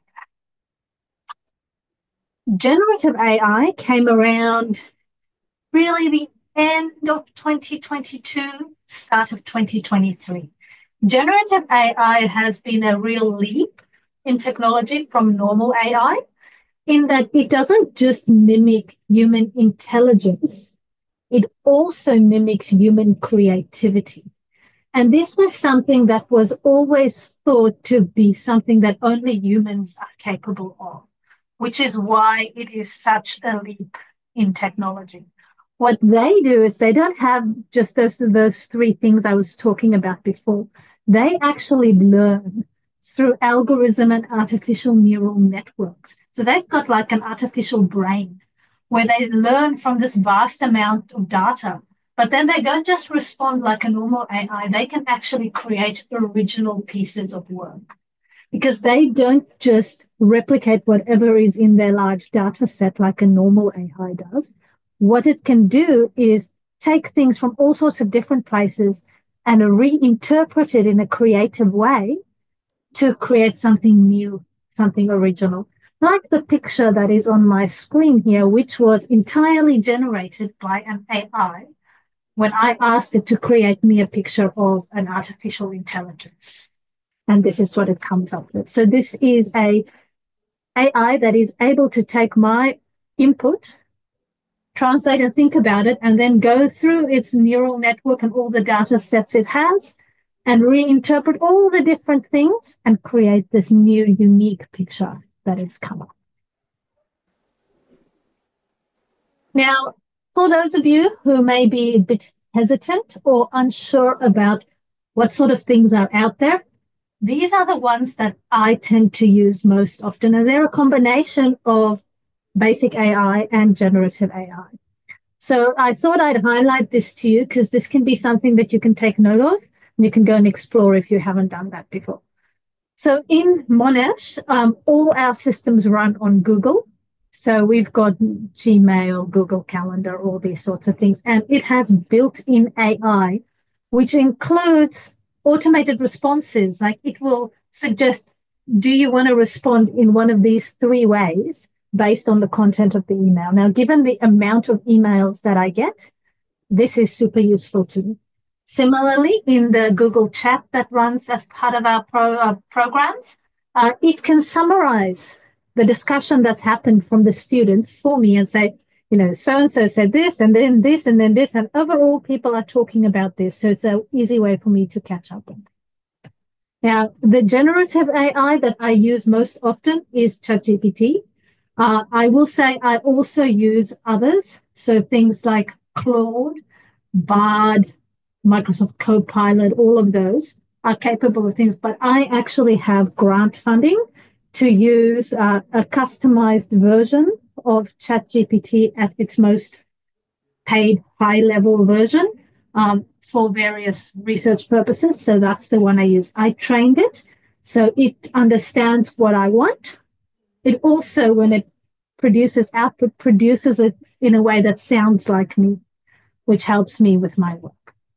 I have Grammarly Pro integrated into my Word, my browser, my email, all these sorts of things. You will have already seen my pictures, like the one that's on the slide. They come from Leonardo, which is the AI I use most frequently for generating pictures, but I do also sometimes use DALL-E and sometimes Canva, depending on what it is I'm doing. One that I've just started using, which I've discovered is super useful, is called Notebook LM. It's from Google, and it can take a reading, like maybe you're reading a journal article and it's super complex and you don't really know what it's saying. It will take the journal article, work with it, and then generate an authentic sounding and unique podcast of two AI people talking about your paper that you were trying to read. And so this is a great way to keep up with your readings. Maybe you go walk outside and you can listen to the podcast. For me, it's also a great way to share my research because I can get these AI people to talk about my paper in an accessible way for others. Other ones that I use that are more used for research purposes are Otter, which does automatic captioning and transcription of English-based text sound. ALIs, which is a thematic analysis AI. I've already talked about Claude. It is like ChatGPT, but it does do a little bit more in the research space, as well as Perplexity, which is a research one. And Consensus and Elicit are ways of finding articles, and then Elicit will actually extract automatically information from articles and create big tables of all the important things. So it's useful if you're trying to do a literature. That being said, new AIs get created every day, probably every hour these days. So it is always worthwhile when something new comes out to go and play with it, see which ones work for you for the purpose of whatever it is that you're trying to do. Now, I'm going to talk to you about my experience of developing AI literacy myself. So the first time I actually used any sort of AI, really, with a purpose was in 2021. I had written a book, and there was this, on Instagram, everyone was like creating pictures with this dream AI. And I was, oh, that sounds cool. And I would just, because I didn't know what else to type in, I typed in the title of my book. So all I did is I typed in this title and I pressed the button to say, create for me a picture. This is the picture that it came up. And so, my topic was research and teaching in a pandemic world. And this picture like blew my mind because it really represented honestly everything that was in that book. So it was really exciting for me to see something this creative be able to be drawn with my very limited artistic skills, because I am not a drawing and picture person, but I can see the value if someone else can make a nice picture for me. So I was quite keen about this. And then ChatGPT came about. And so what happened at the end of 2022 and the start of 2023 was that everyone freaked out. Everyone was like, wow, this thing is amazing. And also, this thing is going to completely destroy education and society as we know it. And there were massive debates happening. And it is at this point that I suddenly became an expert in AI. Because what happened was I think it was like February of 2023, I thought, I have no idea how this thing works. I'm just going to play with it. And I did some basic playing with it for one of my classes.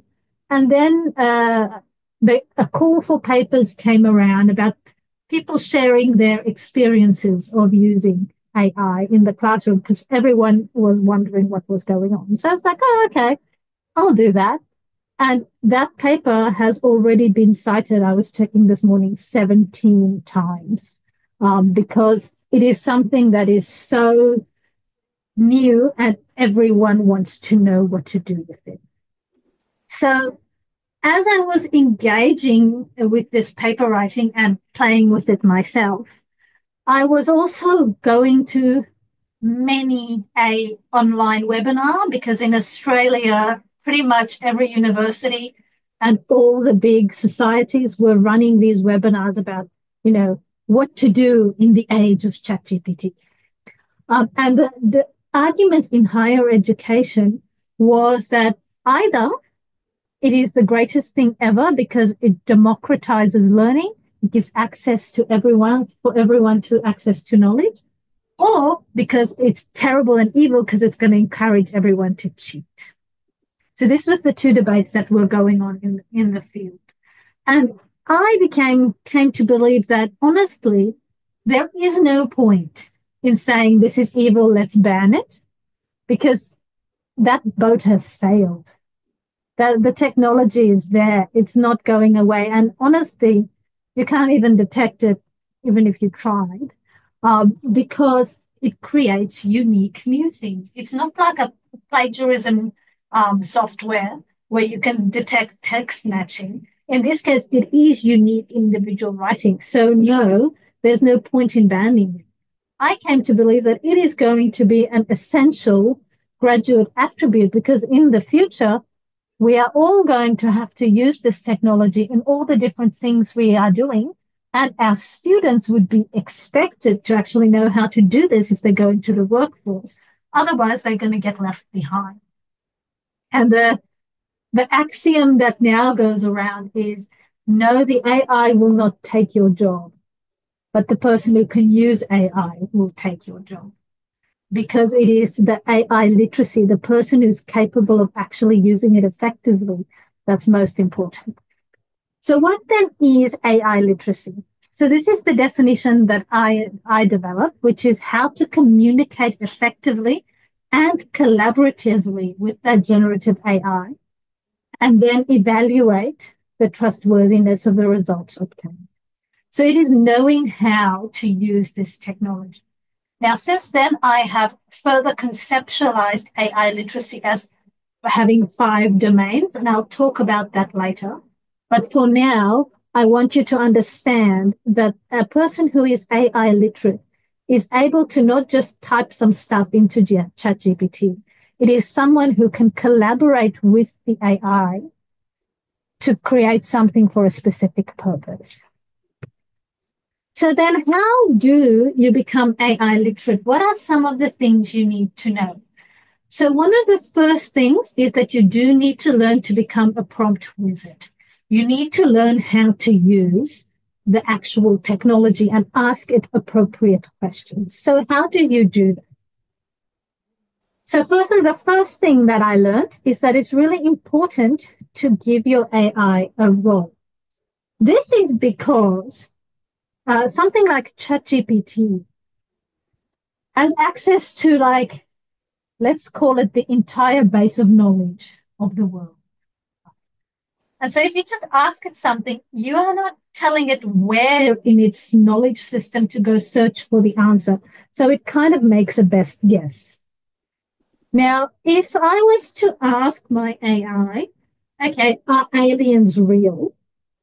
What it could do is it could go to its database and it could go and look at, I don't know, research from NASA astronauts who've been in space and some have seen aliens or whatever, and it could give me some sort of informed opinion from that space. Or it can go to the internet and find all the conspiracy theory websites and find all the people, you know, who love X-Files, and it can give me an answer from that perspective. And I may get really different answers because I haven't told it what I wanted to do. If, however, I asked it to act as a conspiracy theorist and tell me if aliens are real, then I've given it a direction to go in and I will get a much more relevant response. So this is why it's important to tell your AI actually what you want it to do, but from what lens you would like it to do it. So for example, act as an educational research expert and tell me something. Or act as an inclusion teacher and develop a lesson plan. Things like that. Give it a role. Tell it what lens it needs to apply when it goes to search its massive knowledge base. So as an example, this is the first thing that I did with AI, which is part of that initial paper that I wrote. So here you can see I've told ChatGPT, act as a researcher. So as I said, this is the first time. If I was to do this now, I would probably write my prompt even better. But at this point in time, this is what I did. I said, act as a researcher and list the core concerns associated with doctoral education programs. Now, I picked this topic specifically because this is something I'm an expert in. And so I knew that if I got the answers, I'd be able to evaluate how effective and correct those answers may be. So this is what it came up with. And this was in 2023. If you ask it this now, it'll probably say the same things, but it'll give you much more information because it has, you know, continuously improved. And I can tell you, as someone who is an expert in this field, these are probably the 7 core concerns for doctoral education programs. So when I was looking through this, I was like, wow, this is so useful.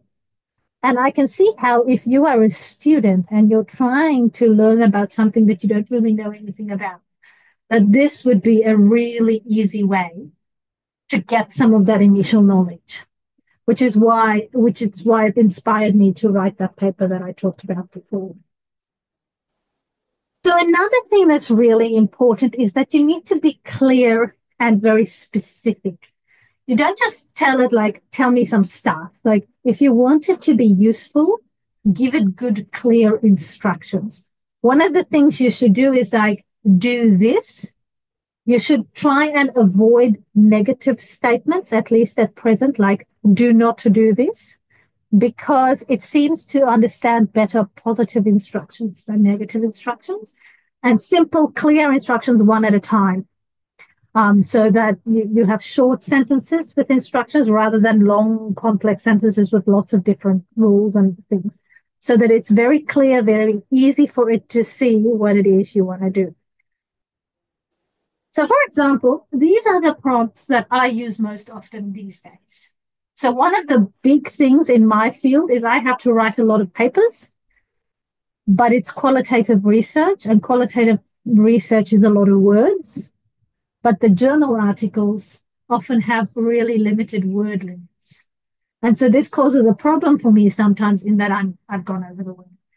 So my most frequently used prompt is take this paragraph I've written and say the same thing in those words so that I can get to that word count.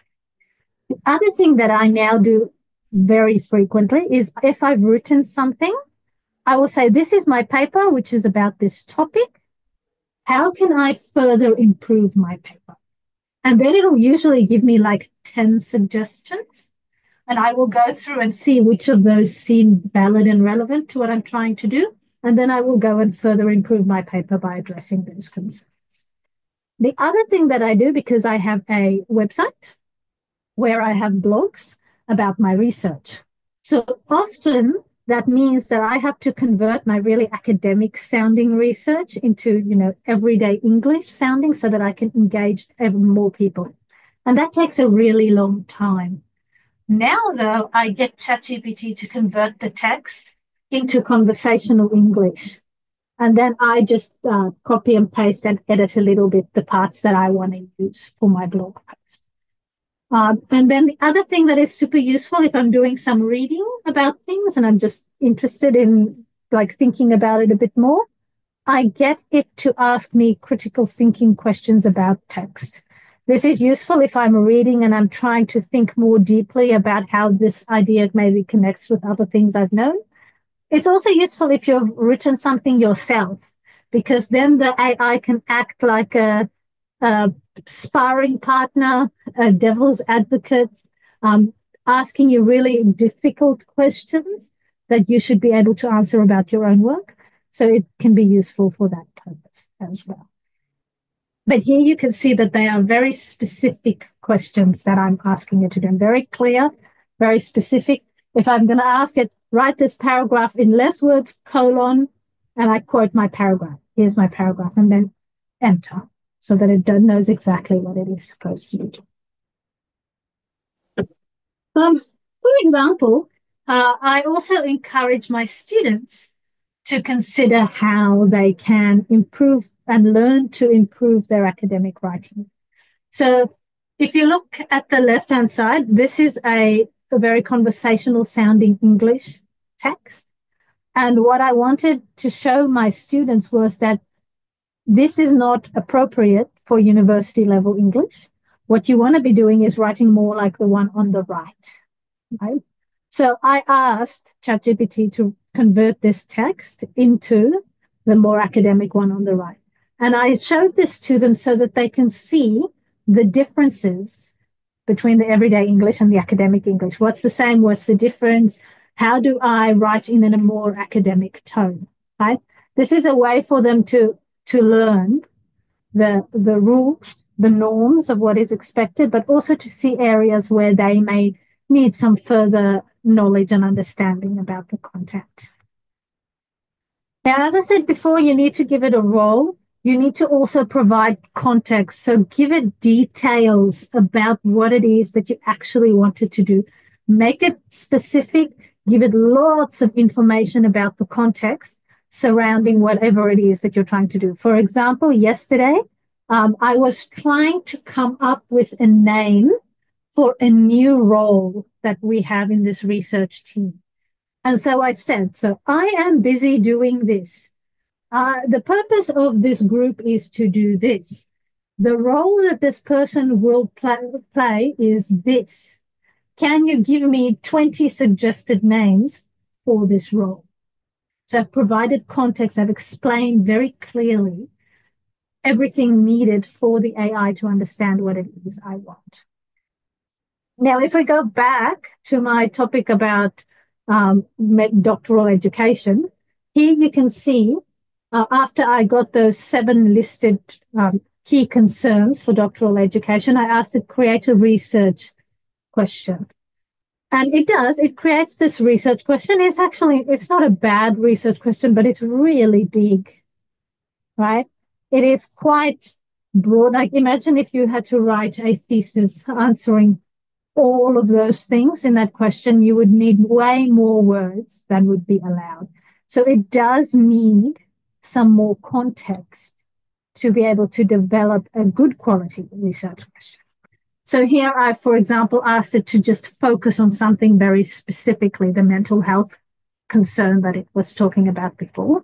And you'll see that it has now changed that question quite a lot, focusing specifically on mental health and explained why that could be a good quality question. And then I've given it a really specific context. What I wanted it to do is write that research question about mental health things, but I want it to be specifically focused in a particular field of research, which in this case is using the concept of discourse theory from Michel Foucault, which is a very specific contextual detail. And you can actually see that it has completely reformatted that question now into a actually really good research question, because I've provided it the context it needed to be able to do that effectively. I would also encourage you to play and experiment with it, because no one actually really knows how much the generative AIs can do. So one of the big issues with generative AI is what is considered, they call it black box thinking, in that no one actually really understands how the AI makes its decisions.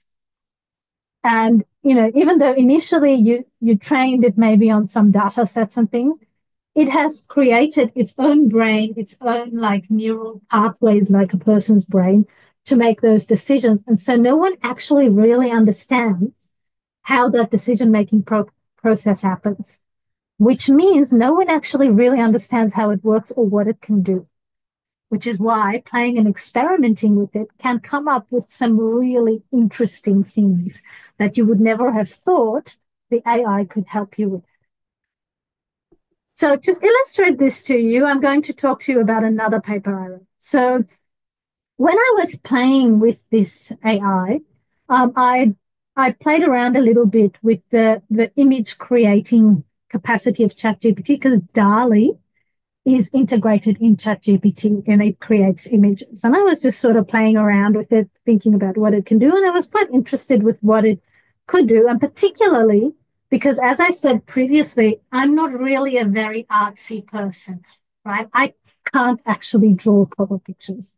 So at the same time, I really value art.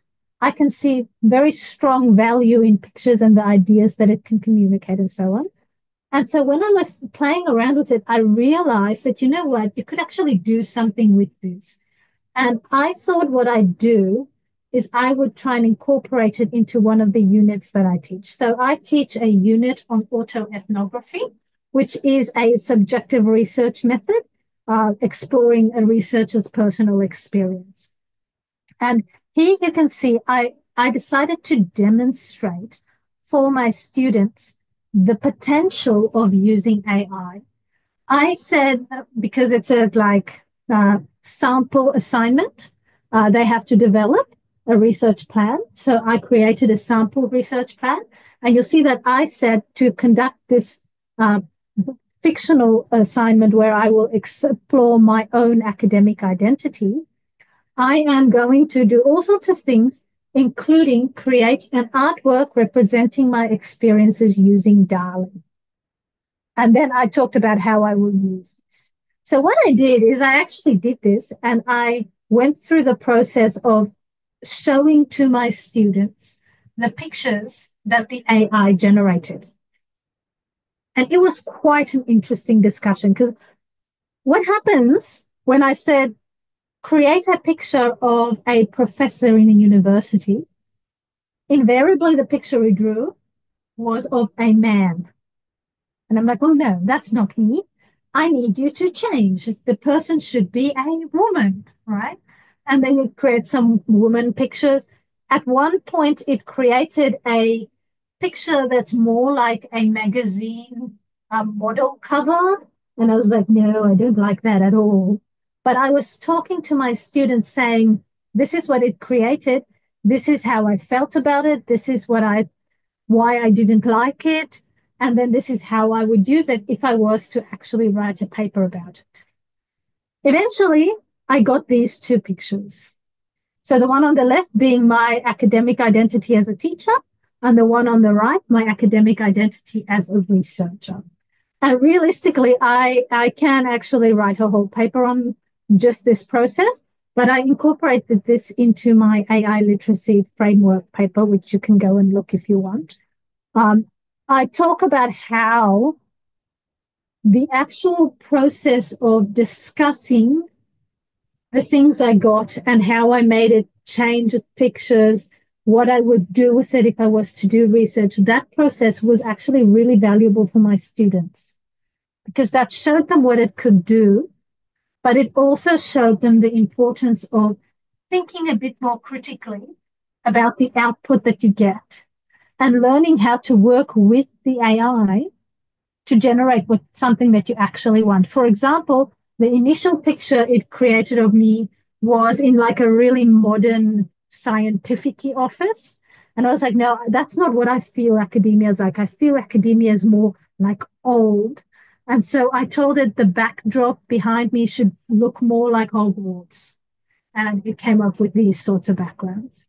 So in that process, I'm reflecting myself on what I think academia is like, but I'm also showing my students how to think more deeply about things when they use the technology.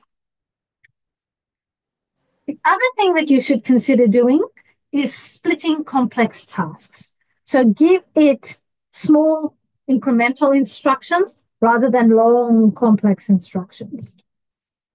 So as an example, one of the other things I've recently discovered ChatGPT is really good at is qualitative data analysis, which is why I have that grant that I mentioned earlier. So what I've got is I've got a data set of 40 hour-long qualitative interviews, surveys, and 21 hour-and-a-half long qualitative interviews. So I have a massive amount of data. And so what I developed was a series of 31 prompts to interrogate each of the transcripts. So you can see some examples of them on the slide there. So it separates I don't just tell it, analyze the transcript and tell me what you found. I give it very specific questions that I'd like it to explore. So if you look, for example, the third one, I give it a definition. So I talk about I'm looking at capital. I talk about the 6 specific capitals I'm looking at, and I tell it what each of them are. And then I say, using this definition, explain the role that capitals have played for this particular person in the transcript. So given it a very specific and clear task, I've broken that complex analysis process into a series of 31 questions so that it's easier for it to focus. And I have gotten some pretty impressive data analysis. So this is the example I included in my paper. So I talked about imposter syndrome in my prompt. And then you can see in the response that it gave that it's actually able to not just detect the explicit text in the paper, where like if the participant that says, I feel imposter syndrome when something happens, and the AI told me they said they feel imposter syndrome when something happens, I wouldn't have been particularly surprised, right? Because that's not that hard to do. It's just looking for some text. But what it can actually do is read behind the words. It can look at implicit meaning. You can see it talks about nuanced instances that could be interpreted as imposter syndrome, even though it's not explicitly stated. And then it explains why it thinks that way. It's also able to think quite laterally about concepts. So, for example, I found that it has, when I've asked it, it's 31 questions for each transcript. Sometimes when I ask it a question later on about something else, it will make a connection to something I asked earlier in a novel way that I have never thought of before, which prompts me to think, that is a topic that I could write a paper about if I just, do some more work on it. So it is really quite impressive in its capacity to make connections, if you know how to get it to do that. The other thing which I consider to be my biggest pro tip, get the AI to explain why it gave you the things it did. So as an example, this is an example for my students on how to use it to fix grammar errors, for example. In this case, fix the English grammar in this, and then you'll see I said explain why you made the changes. I always encourage my students to do this because it's a way to learn how to improve things yourself, rather than just accepting everything the AI does. It shows you why it's made the changes. So you can see it's taken the paragraph on the left and converted it into a good paragraph on the right. And this is the reasons it gave. Not all of them, there's some more, I just picked some clear things. So you'll see it's highlighted. It's, for example, fixed verb tense inconsistency, changing past to present tense to maintain a consistent narrative. This tells the student, one of the issues with my writing was that I was flipping between past and present tense and it was confusing for the reader. Next time I shouldn't do that. So it's a great way to learn how to improve your own work if you get it to actually explain why you did that. Or if you ask it to write a paragraph for you on a topic, explain why you focused it on this area, or can you give me further details about this one thing that you talked about? Asking it to explain things is a great way to become more AI literate. Now I'd like you to think, have you thought about the ethical considerations of using AI? So most people have thought about this, but probably a bit superficially. They may have thought, is it cheating? Most people are kind of a little bit concerned about that. Yeah. But there are actually quite a few other ethical considerations that you should think about. So firstly, it's important to consider the actual laws and policies and guidelines in your context. Different contexts have different rules. So in Europe, for example, they have very specific laws related to data security that you have to consider when you've decided to use an AI. You have to go and see if it meets those requirements. Maybe your institution that you work at has a specific guideline about how things have to be used, which is why you need to be aware that and look at these things to ensure compliance. Secondly, you need to consider how the AI actually makes decisions in terms of where it goes to find its information, but also what it does with the information you give it. So you remember I said at the start, I used a customized version of ChatGPT, which I got a grant for to use the highest version of it. The reason I used that very expensive one is because ChatGPT can then not actually use anything I submit to use for training its models. So I can use it for that more sensitive research data, for example, without worrying that my research data will be out there in the AI brain somewhere that other people could potentially access. So one thing that people don't often consider is the social impact.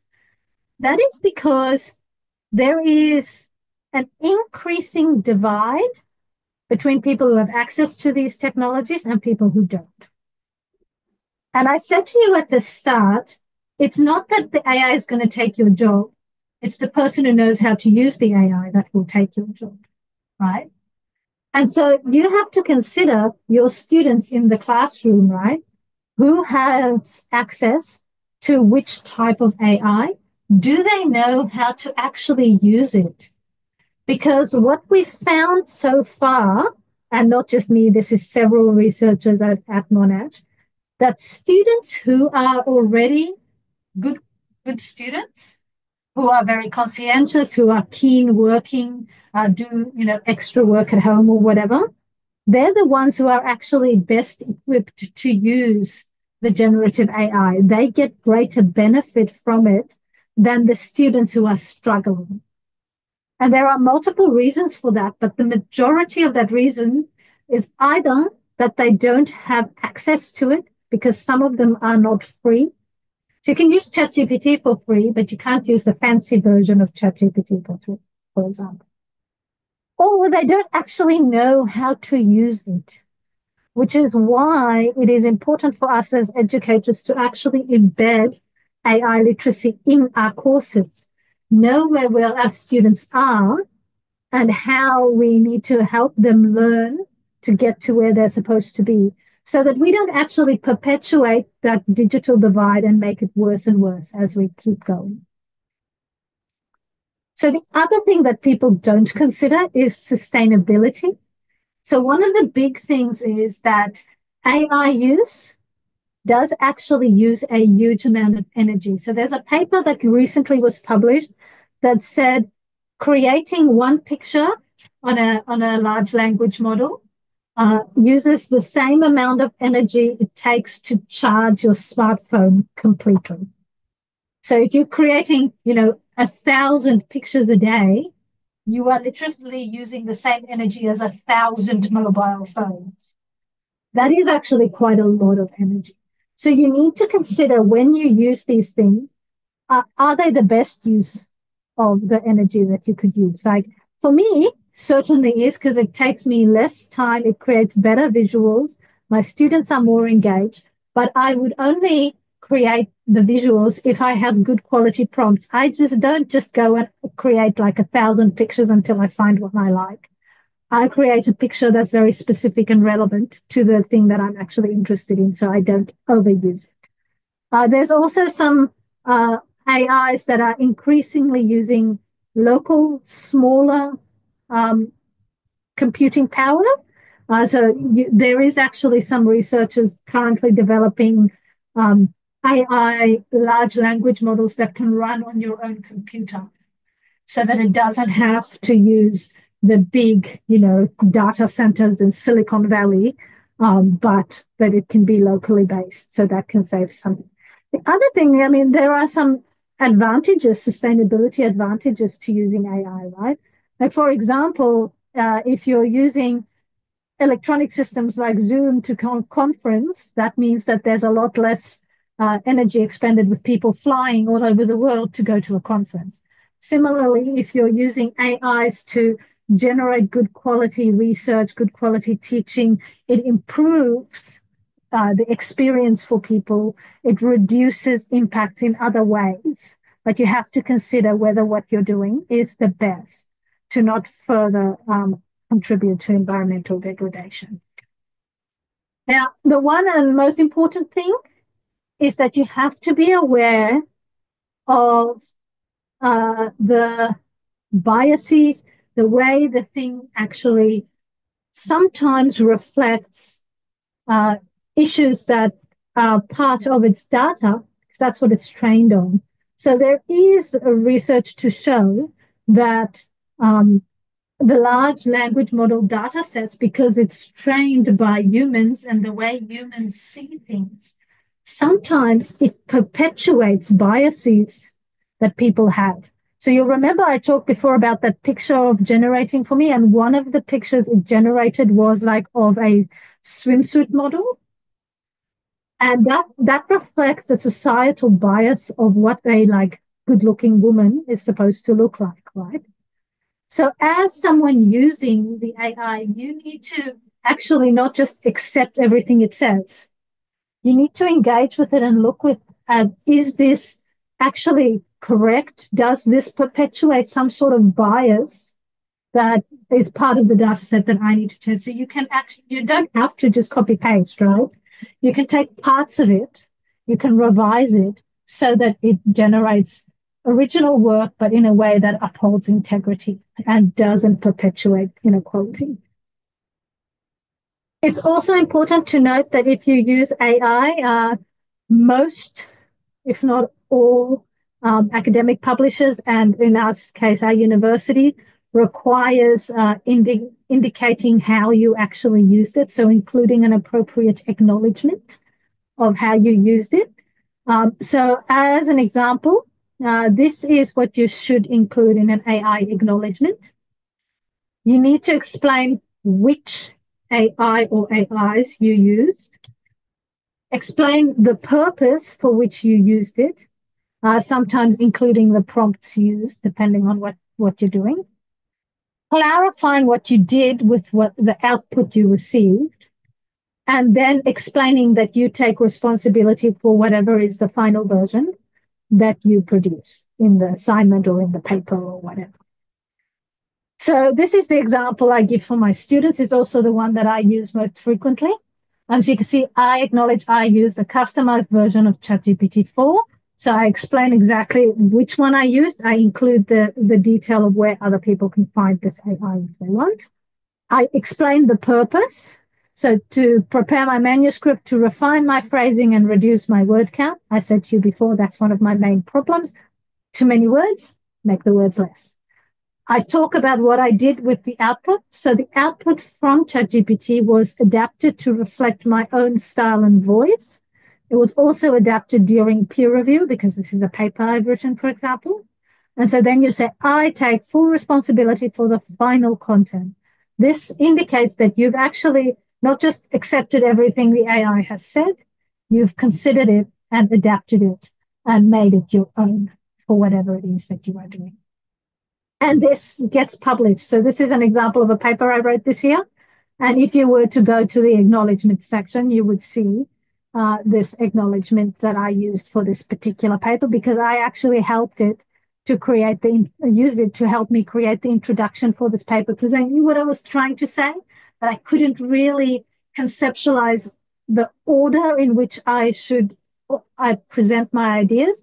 So I asked ChatGPT to write an outline for the paper. And then I use that as the way to structure my assignment or my paper in this case. It's also important to make sure that where possible, accessing those protected, secure versions so that you know how to manage the data handling and ownership of whatever it is that you submit. For example, in my research project, I do have ethics consent from my participants to use their data in the AI systems, and they do actually consent with the knowledge that their data may be used to train the AI. So it doesn't mean you can't do it, but you need to consider how the data that it is that you're using will be used by others. And then lastly, commit to continuing education because AI changes literally daily. Every few days, I get some notification about ChatGPT having upgraded itself again. Sorry. So you need to keep learning and keep exploring and finding new and exciting things that it can help you with. So then finally, what are the components of AI literacy? As I said to you before, I further developed my initial AI literacy definition into a framework that consists of 5 domains.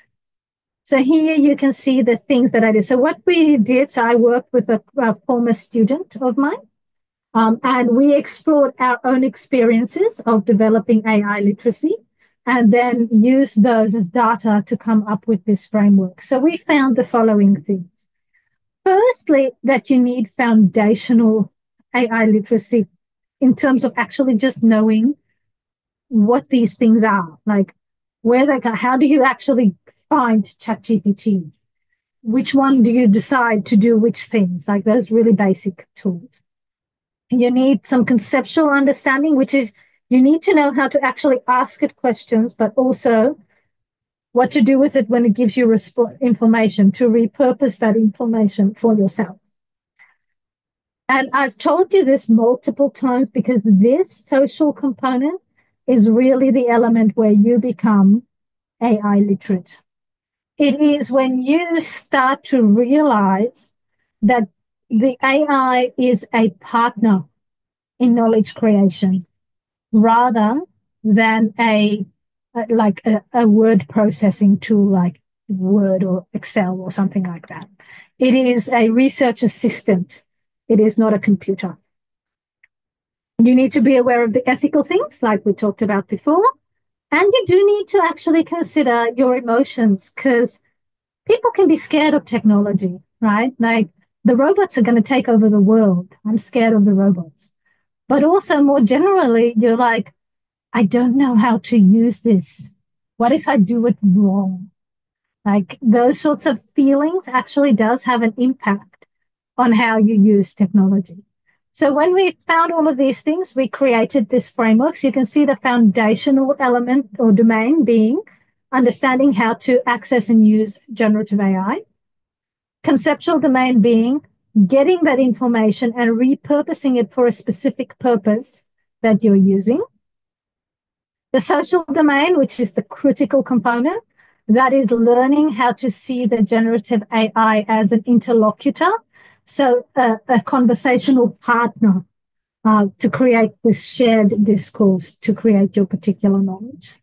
Acting ethically as a digital citizen and having socio-emotional awareness because your emotions have an impact on how effective it is for you to use these tools. Lastly, I'd like to highlight to you some really new research. This is currently still in peer review, so it is only available at preprint at the moment. But I thought I'd highlight this to you because there is discourses that you will find online that are a little bit problematic, I'll say.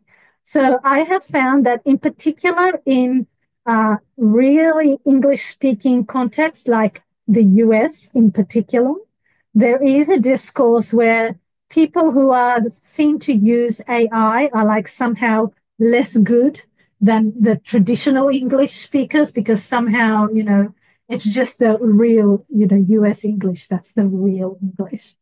But I actually have a real problem with that because there's so many different versions of English. And just because you are from one particular place does not mean your English is in any place less than someone else's. So I wanted to really go against that. And I got to work with my PhD students. All of us are from non-English speaking backgrounds.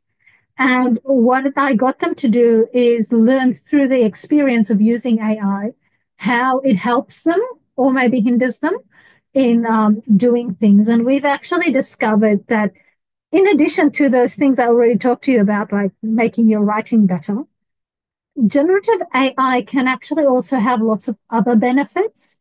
It is the biggest argument we're making is that it is a democratizing force because it allows people who may come from different perspectives, different language backgrounds, different countries, whatever, access to knowledge that others may just inherently have because of where they come from. So if you have an inherent understanding of how English works because you've always grown up with English, you don't have to learn how to write in a fancy academic English way. You just sort of know it, right? Whereas others have to discover that. So it has that democratizing tool. Additionally, it contributes to decolonizing because it allows those people who didn't previously have access to share their knowledge with others in English academia, which is unfortunately still the way that most research is published. It now allows those people to be able to communicate their ideas much more effectively because they have that access. And also, it actually encourages individual agency because you learn what things you need to improve. You discover your own pathway, personalized learning for whatever it is you're doing. And in that way, you actually take responsibility for your own learning. And we argue that if we as educators actually embrace this technology, encourage our students to learn how to use it effectively, we would actually create an environment where equity and inclusion can coexist with innovation and new ways of thinking, which is what we all want if we want academia to move. So I will highlight to you most of the things that I've talked to you about today. You can just find on my YouTube channel, or you can just literally search for my name on YouTube. But there's also some links to specific papers and things throughout the presentation, which I have shared with Derry. So I'm assuming it will be sent to the people attending. And now we have a little bit of time for questions. And I noticed that Tessa has the hand up. So Tessa, would you like to ask your question? Yeah, okay. Thank you, Darlene, for your insightful presentations. And I think considering the time, I'm inviting Bu Tessa to ask questions. Miss Tessa? Bu Tessa? Hello? Still, maybe you need to unmute the audio.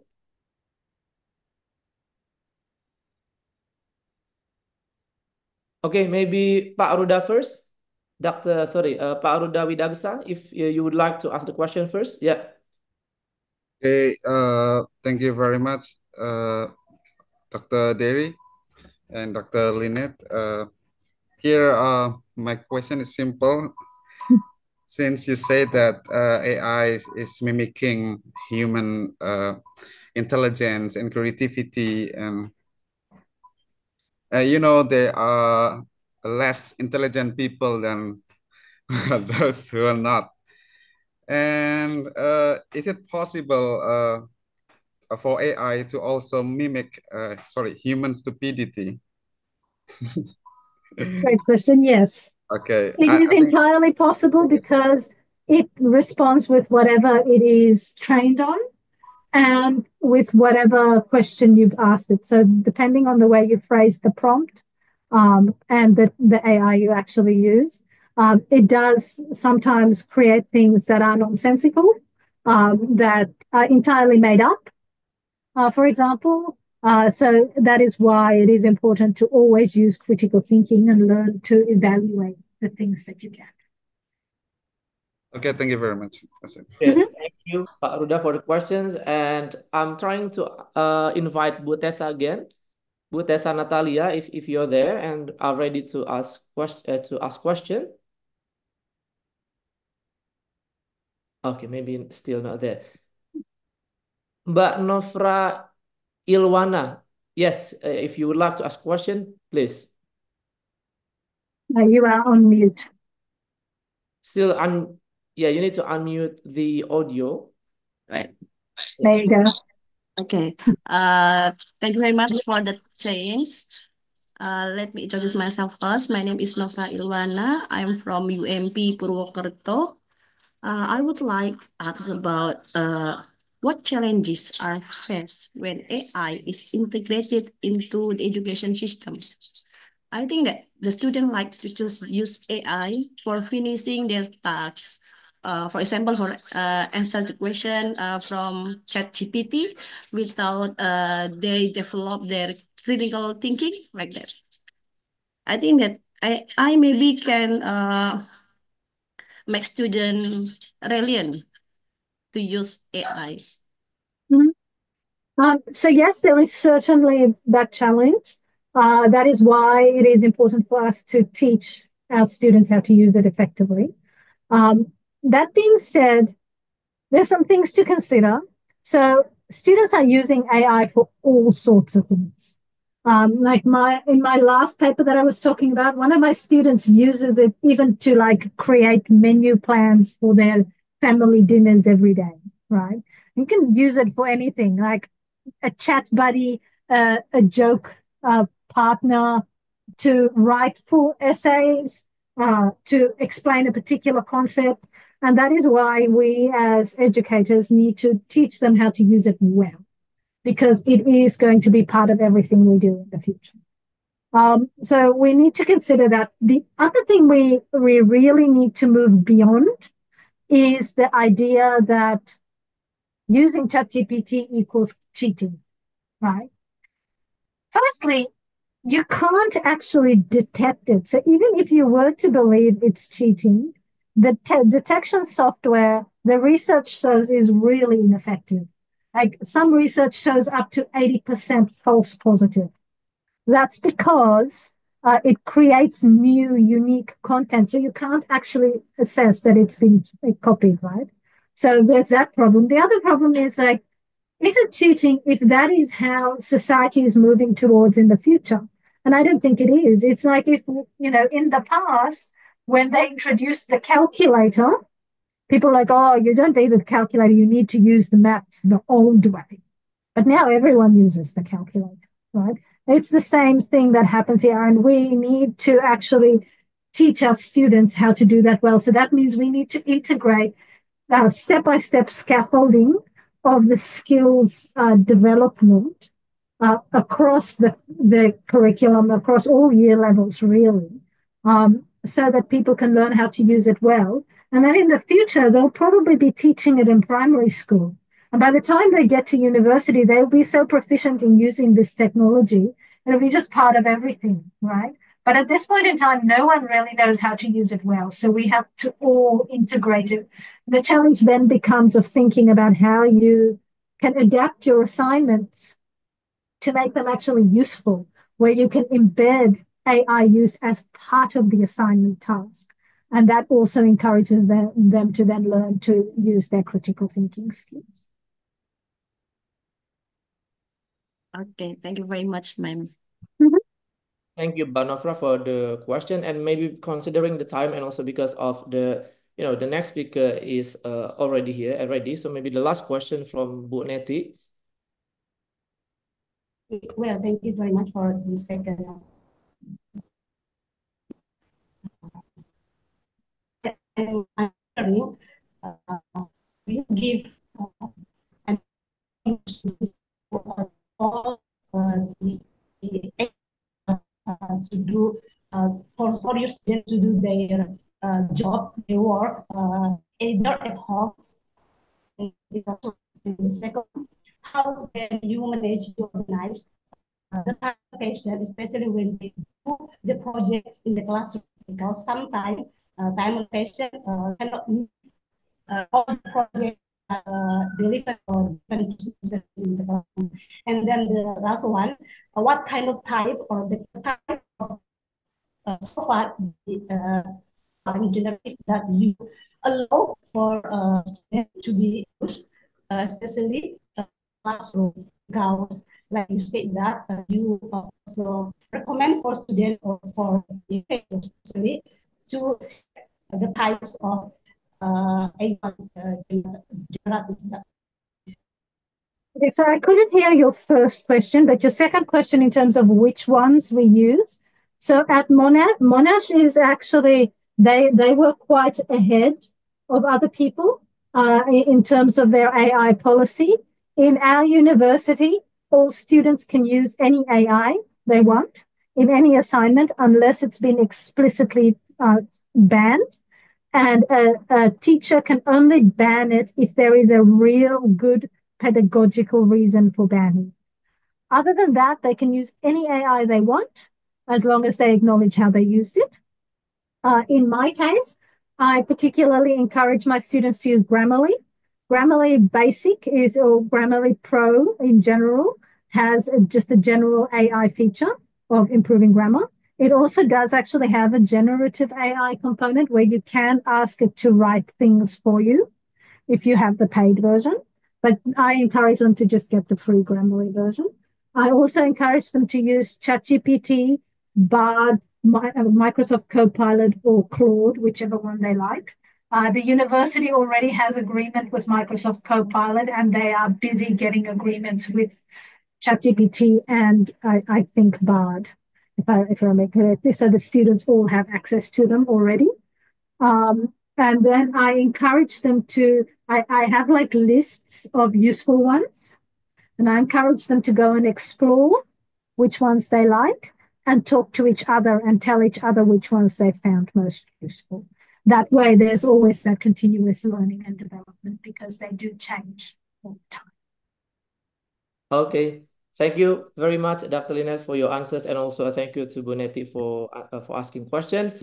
Once again, thank you for delivering the presentation, very insightful, and also for answering all the questions. It's very, it's great to have you here. Hopefully we can see you again later, Dr. Lynette.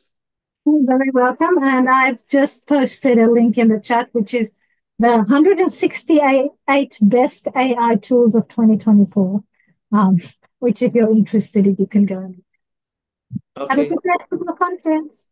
Okay, thank you. Thank you very much.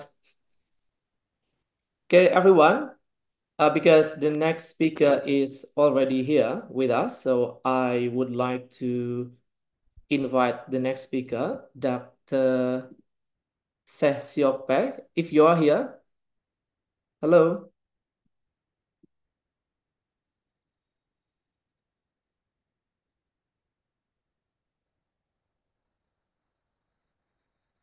So maybe we need to wait for a second.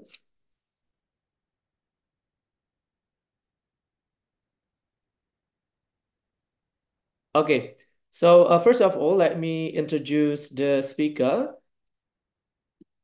Dr. Sesiokpe is a lecturer from the Faculty of Human Development at University Pendidikan Sultan Idris, Tanjung Malim, Perak, Malaysia.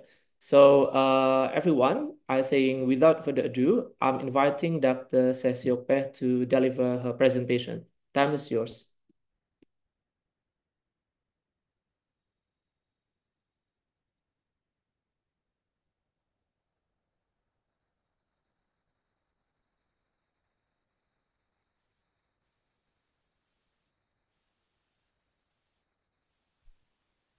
Hello? Yeah? Yeah, okay. Thank you very much, and a very good morning to all of you. And also, I use these opportunities to say thank you to Universitas PGRI Yogyakarta because invite me to be a speaker, one of the speaker today. Yeah, okay. I'm Dr. Siasiope, Head of Department from Department of Early Childhood Education from Faculty of Human Development, Malaysia.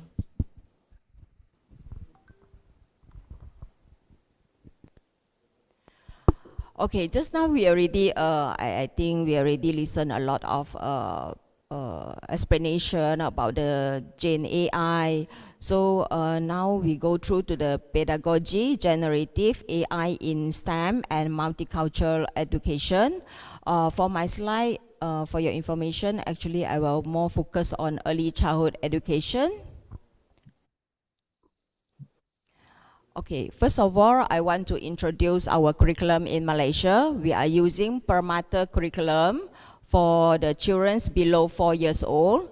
So in the curriculum, actually, we have 6 learning areas. So each is included the early development of mathematics and logical thinking. It is cover our technology and STEM part, okay?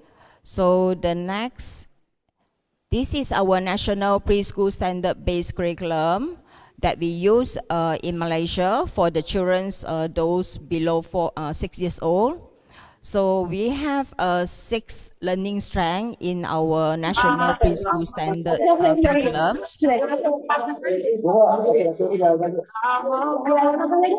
So we have the strength, science, and technology.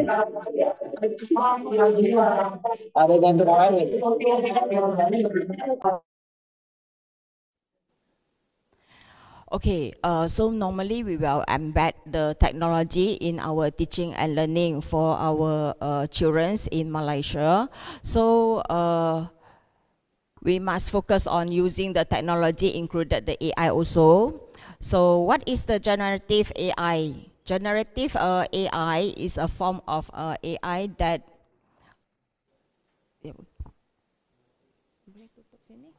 close this one.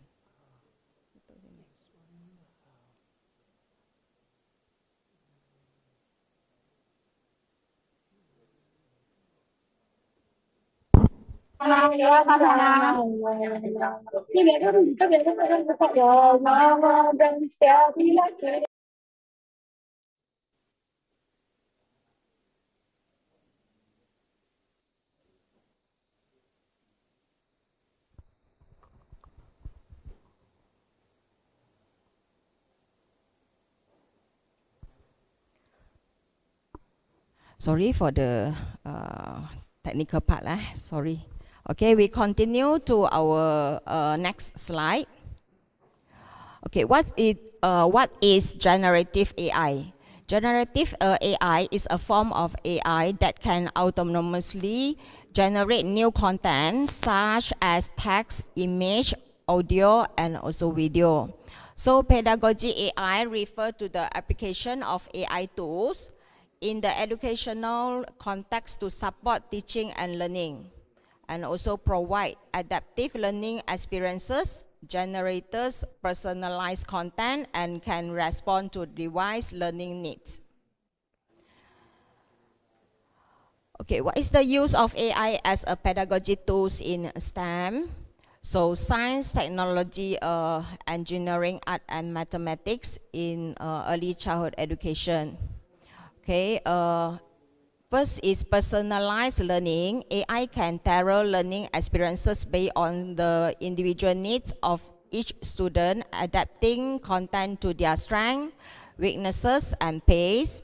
This allows children to learn at their own speed, enhancing their understanding and engagement in STEM subjects. This encourages children to take ownership of their learning as the content is designed specifically for them.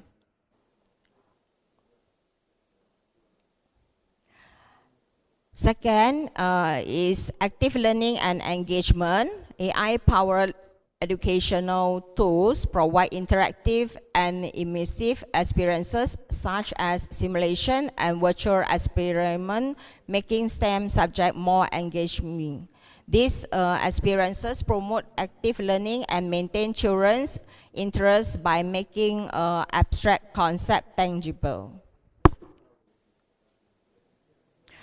Next is instant feedback and assessment. AI tools can provide immediate feedback, allowing children to understand their mistakes and correct them in real time. This helps reinforce learning and also encourage iterative improvement, which is particularly beneficial in subjects like mathematics and engineering, where step-by-step learning is key. So children can track their progress over time, setting achievable goals, and also witnessing their educational growth.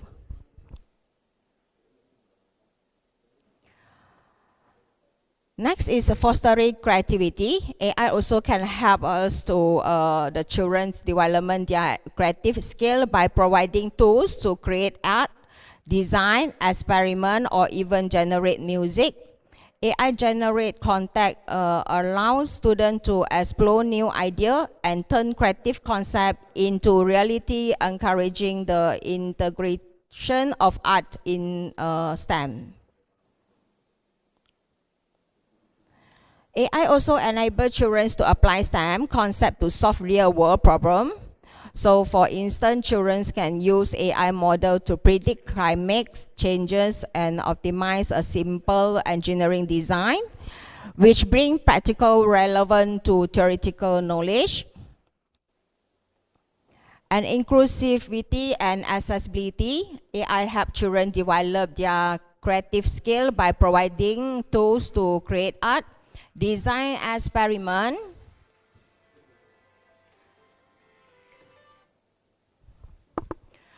or even generate music.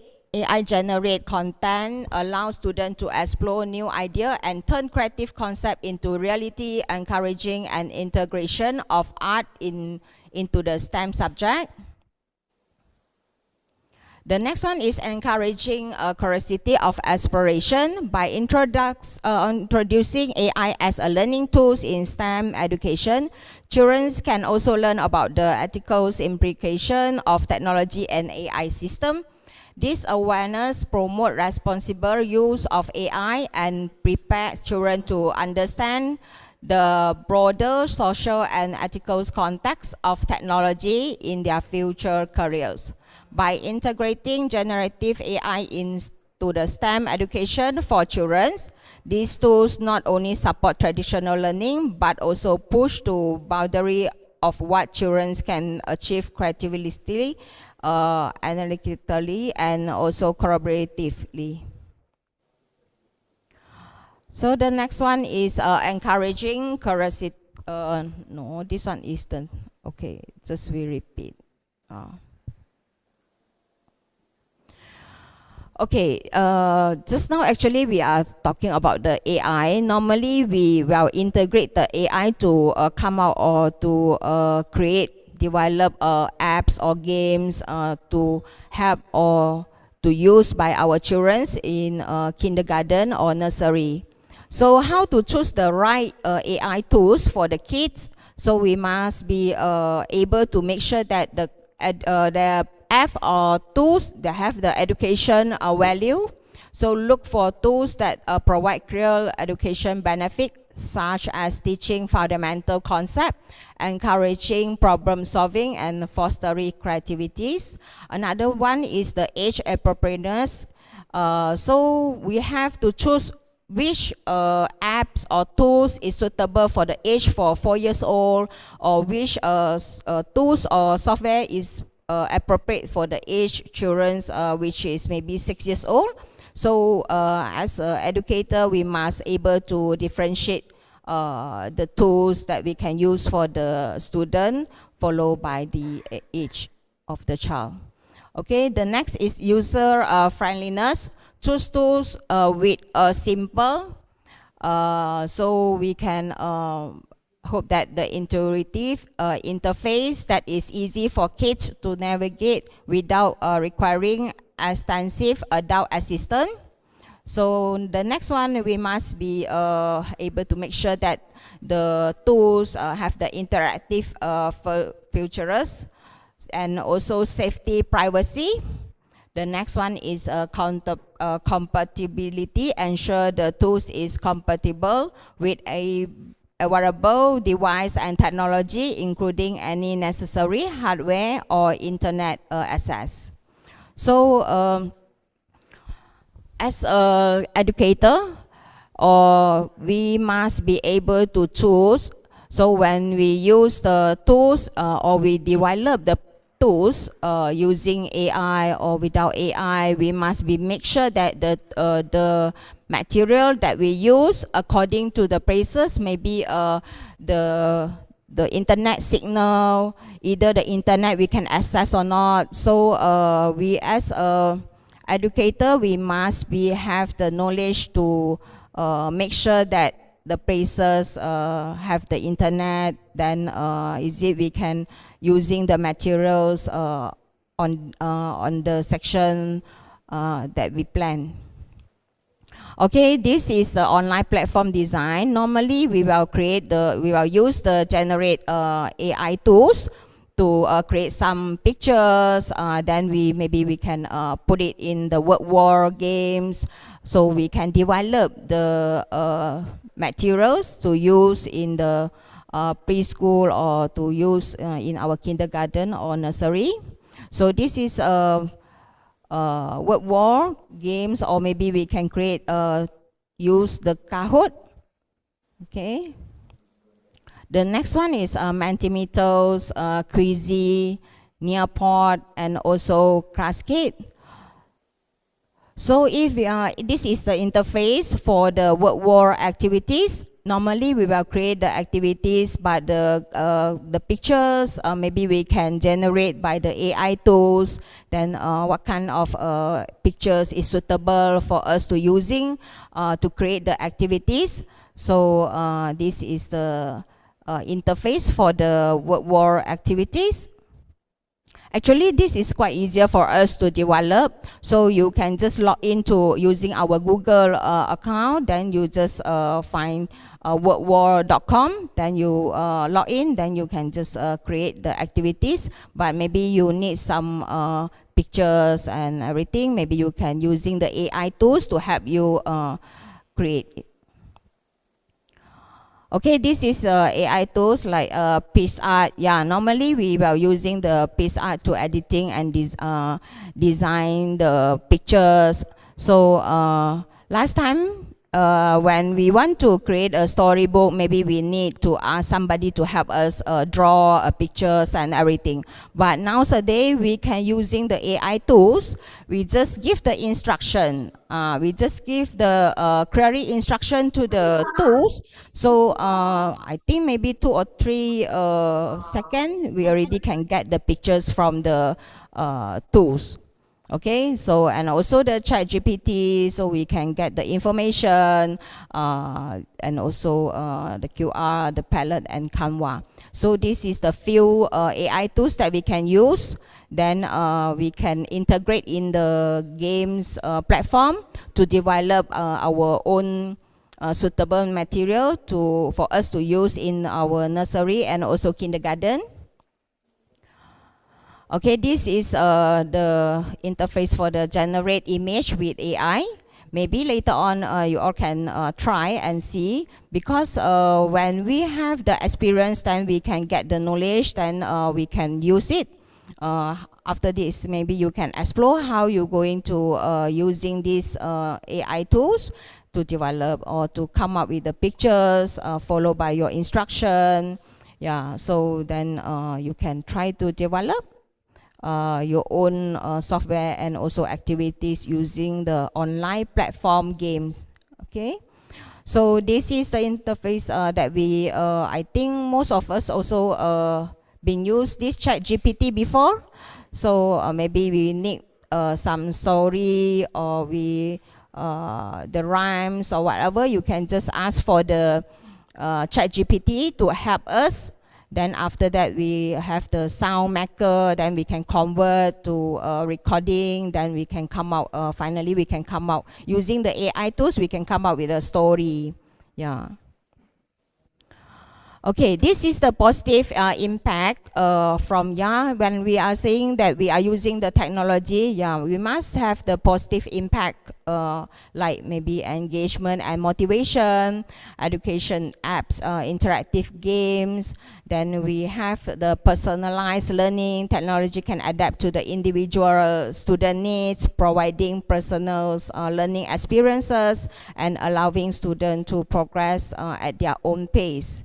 And also accessibility. Technology can provide access to a wide range of education resources, including videos, interactive simulation, and also online libraries, which may not be readily available in a traditional classroom. The next one is about the skill development. Education software and apps can help children develop important skills such as early literacy, numeracy, problem solving, and critical thinking. The next is preparation for the digital world. Introducing technology at an early age can help children become more comfortable with digital tools, which are essential in the modern world. So the last one is the parents' involvement. So nowadays we can ask the parents at home to help us how to monitor their children when they are using the technology or the apps that we develop.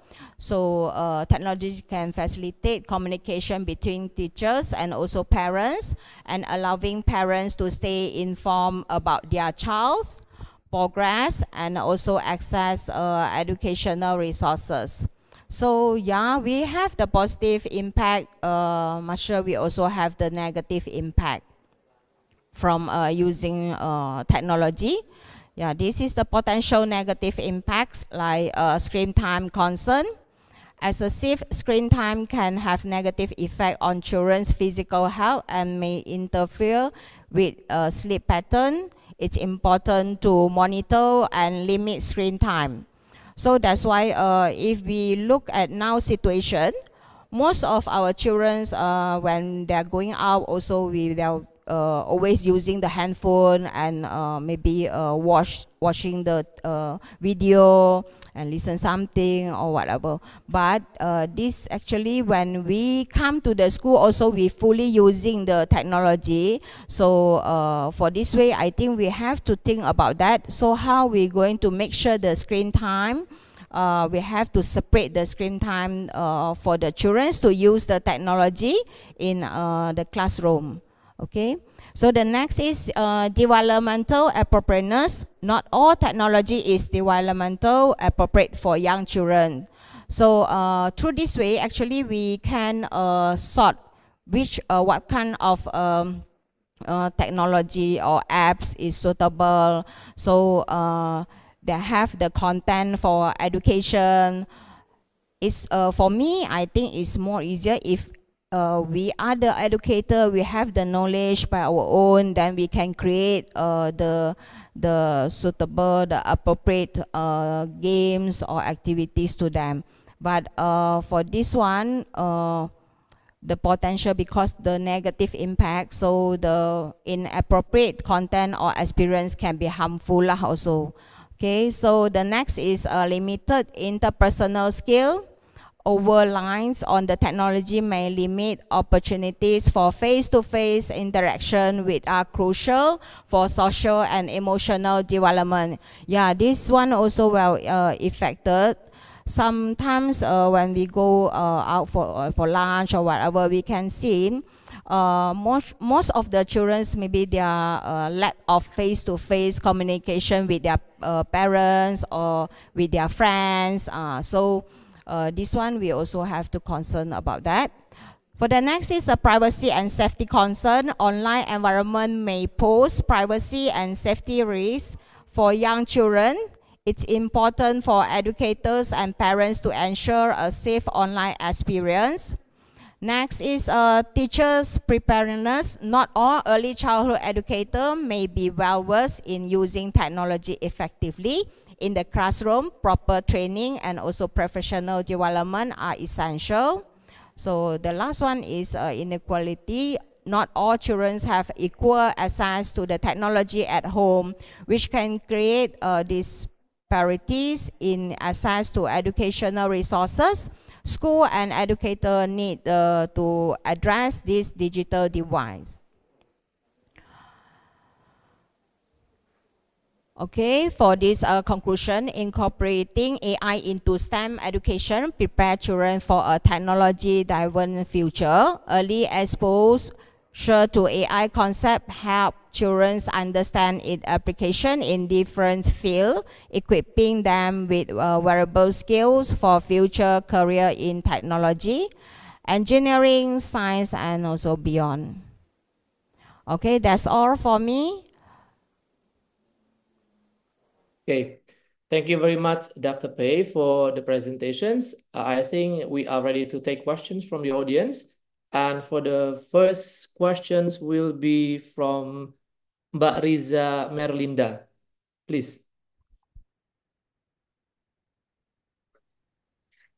Oke, Assalamualaikum warahmatullahi wabarakatuh. Waalaikumsalam warahmatullahi wabarakatuh. Thank you for the chance given to me. I have a question. As you said before, the AI tool for kids has a lot of benefits, such as encouraging problem solving and fostering creativity. So, how can educators foster a sense of curiosity and creativity in young learners through STEAM activities? Thank you.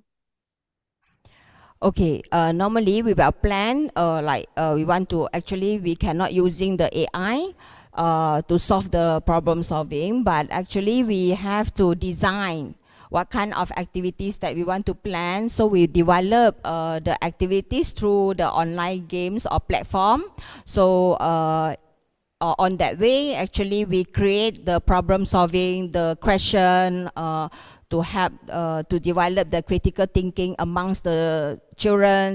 So actually we as an educator, we must able to plan what kind of activities, especially focus of the problem solving that we want to focus. So that's all. Okay. But Riza, if you would like to, ask follow-up question, or, that's enough? Okay, enough. Thank you, ma'am. Okay, great, thank you. Okay, thank you. The next question, everyone, please, you can ask question by raising your hands or by typing your questions in the chat box.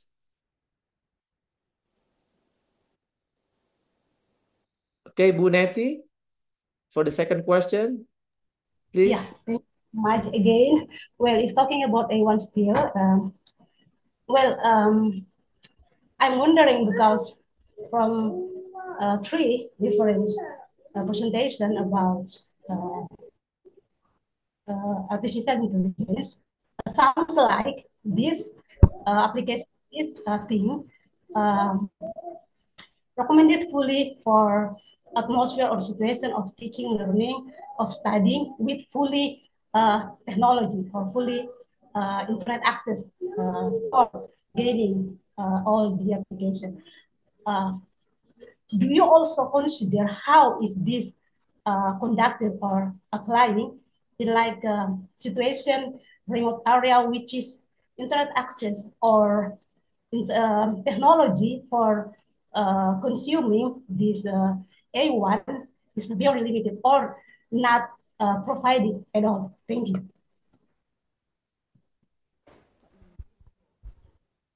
Okay, thank you for the question. Yeah, data pay. Bu Neti, is the question more about accessibility of AI, especially in remote areas? Because, well, yes, in cities like Jakarta, we have access, right? It's very visible for atmosphere or for situation which is technology like internet access open or fully provided by school or by foundation or everything that this AI implementing. But how if the situation like remote areas, school, remote areas, education, which is the one of the main challenge or the main issue is the application only provided if the facility also supported like internet access. I mean, how to maximize this also consumed by those situations, especially the remote area. Thank you. Okay, thank you for rephrasing the question. Please, data pay. Okay, okay. Okay, thank you for the question, Bu Neti, is it? Yeah, okay. So when we are talking about the technology, just now I think maybe I never mentioned. So when we create the activities or we want to using the technology, actually we have to look at the locality. Is it we can access to the internet, the locality have the line or not? So like last time I joined a project, we are doing the teaching and no, there is 3M reading skill for the children's indigenous in the rural places. So what is our solution is we provide the tablet. Then we already install and upload all the activities or games, but the games actually is not using the word war or Kahoot, but we are using the offline like PowerPoint, yeah. So this is the different, if we according to the facility that we have, so we will create the materials according to the environment and also the internet access. Yeah. Okay. Am I answer your question? Maybe we can create the offline games. We also have the offline game, but we try to using the AI to create the pictures and everything. Then after we have the idea, then we develop the games or apps. So we can just upload or we just put it in the tablet, and also we can using the computer to display or play the games without using the internet. Yeah.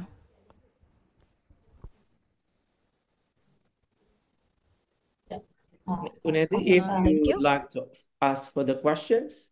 Yeah, well, what I also been observing, especially in remote area, what we found is the motivation to have more good objective in teaching learning, especially for students and the educators itself, is all the component to fulfill that objective is included the technology, but the fact is not all of the environment, either a school or like you said, also is also covering family or parents' duty for especially about social impact of this using of AI.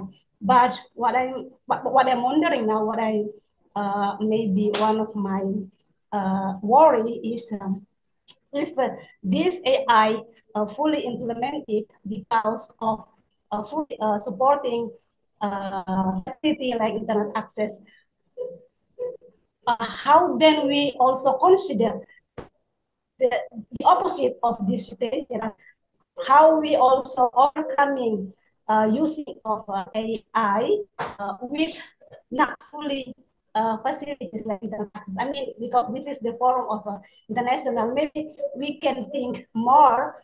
So it become also recommendation, especially for I myself, one of the teacher, one of the educator, for also making this using of AI equal, not only for fully facilities, but also for like half or even not of supporting facilities like very much. Yes, I totally agree with you, Bu. That's why however, we also have to using the AI lah. We are not according to the facility about the AI and also the technology. So for my side, I also agree that we must using equally, but normally we have to look back to the facility that we provided in our school and also some of the agency, especially in the nursery and kindergarten, the private nursery and also private kindergarten. Yeah. Okay, Bu Neti, hopefully it answer your questions. Now I have one question written by Putri Malisa. Let me read the question. The question reads, as you explained earlier, there are some negative effects of AI. I think there is also a risk that students could become too dependent on AI technologies. Over-reliance on AI can reduce students' ability to think critically, solve problems independently, and develop interpersonal skills. For example, students may rely on AI to complete tasks that they should have learned to complete on their own, thus reducing their ability to think critically and creatively. Then, reliance on AI to get quick answers can reduce students' motivation to seek information and learn independently. So, and here is the question. So what is the right solution to anticipate that this in the use of AI technology? Please, Dr. Pei, that's the question from Putri Malisa. So basically about anticipating negative impacts or effects of AI, such as dependence on AI technology, over-reliance on AI, and, decrease motivations among students. Okay, for me, I think because if we are the educator, so we have to consider when we want to plan out something, so what is the positive impact and also negative impact. So when we look at the negative impact, so what is our solution? Then we try to not fully using the technology or AI. For me, in early childhood education, we have the traditional way to teach, or maybe we have the traditional games. It's not totally we are convert to the technology, the modern technology. So for me, as an educator, we must be able to differentiate and separate the screen time to make sure that we achieve the objective that we plan. And also we have the development, also the achievement or goal for our lesson. But at the same time, we have to make sure that all the development for the children also must be appropriate to the current situation and also the milestone for the development. Yeah.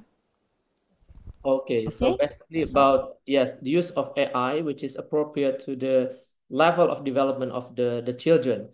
Hopefully it answers your questions, Mbak Putri. And because we still have some time, I'm still taking another question. If anyone would like to ask a question.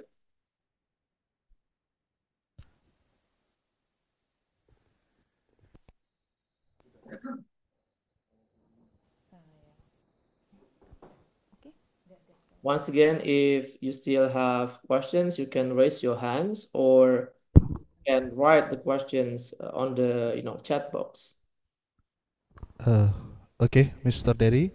Yeah. If no question, we can go to the next session. Okay, I'm closing the session. Right, so everyone, thank you for participating in the last session this morning, and also thank you, Dr. Pei, for your very insightful presentations on the use of AI among early childhood students or children. So thank you very much for attending, and I'm sorry if there are mistakes in guiding these sessions. And see you again, everyone. Assalamualaikum warahmatullahi wabarakatuh.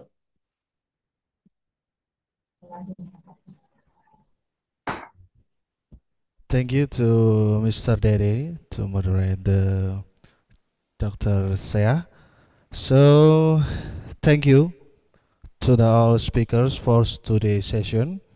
We hope that the insight and knowledge shared will be beneficial to all of us. The next, we look forward to seeing you to the next opportunity. We would also extend our gratitude to all moderators who have guided today's even from morning until noon. Next, we will proceed to the parallel session. Participants are kindly requested to enter breakout rooms according to the assigned groups. To the moderators of each breakout rooms, please enter your respective rooms. For participants scheduled to present tomorrow, you are welcoming to join any of the available rooms to observe the presentation, or you may choose to leave the Zoom meeting. Before we proceed, we will take a 15-minute break. Thank you.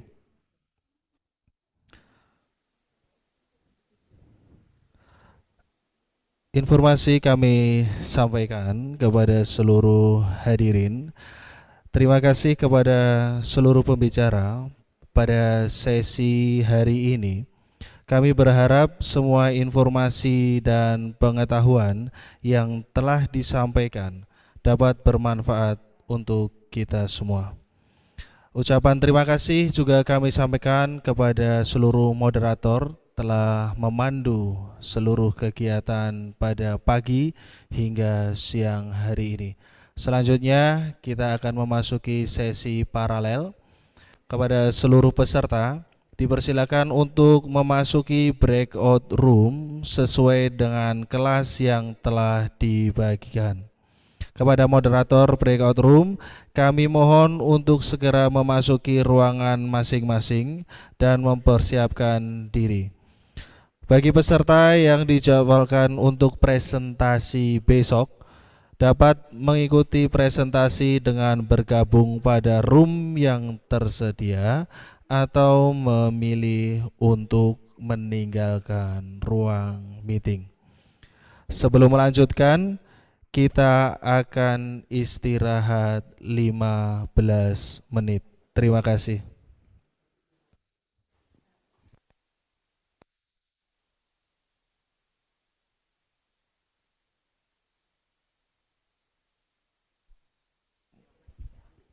Sebelum meninggalkan room, barangkali kita bisa ambil foto bersama. Operator, siap?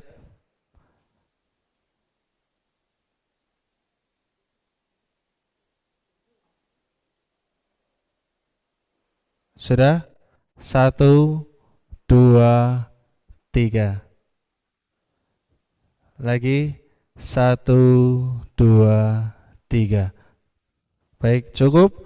Kepada seluruh peserta dimohon untuk mempersiapkan diri. Kita istirahat terlebih dahulu 15 menit. Kita kembali pukul 12 lebih 15 menit.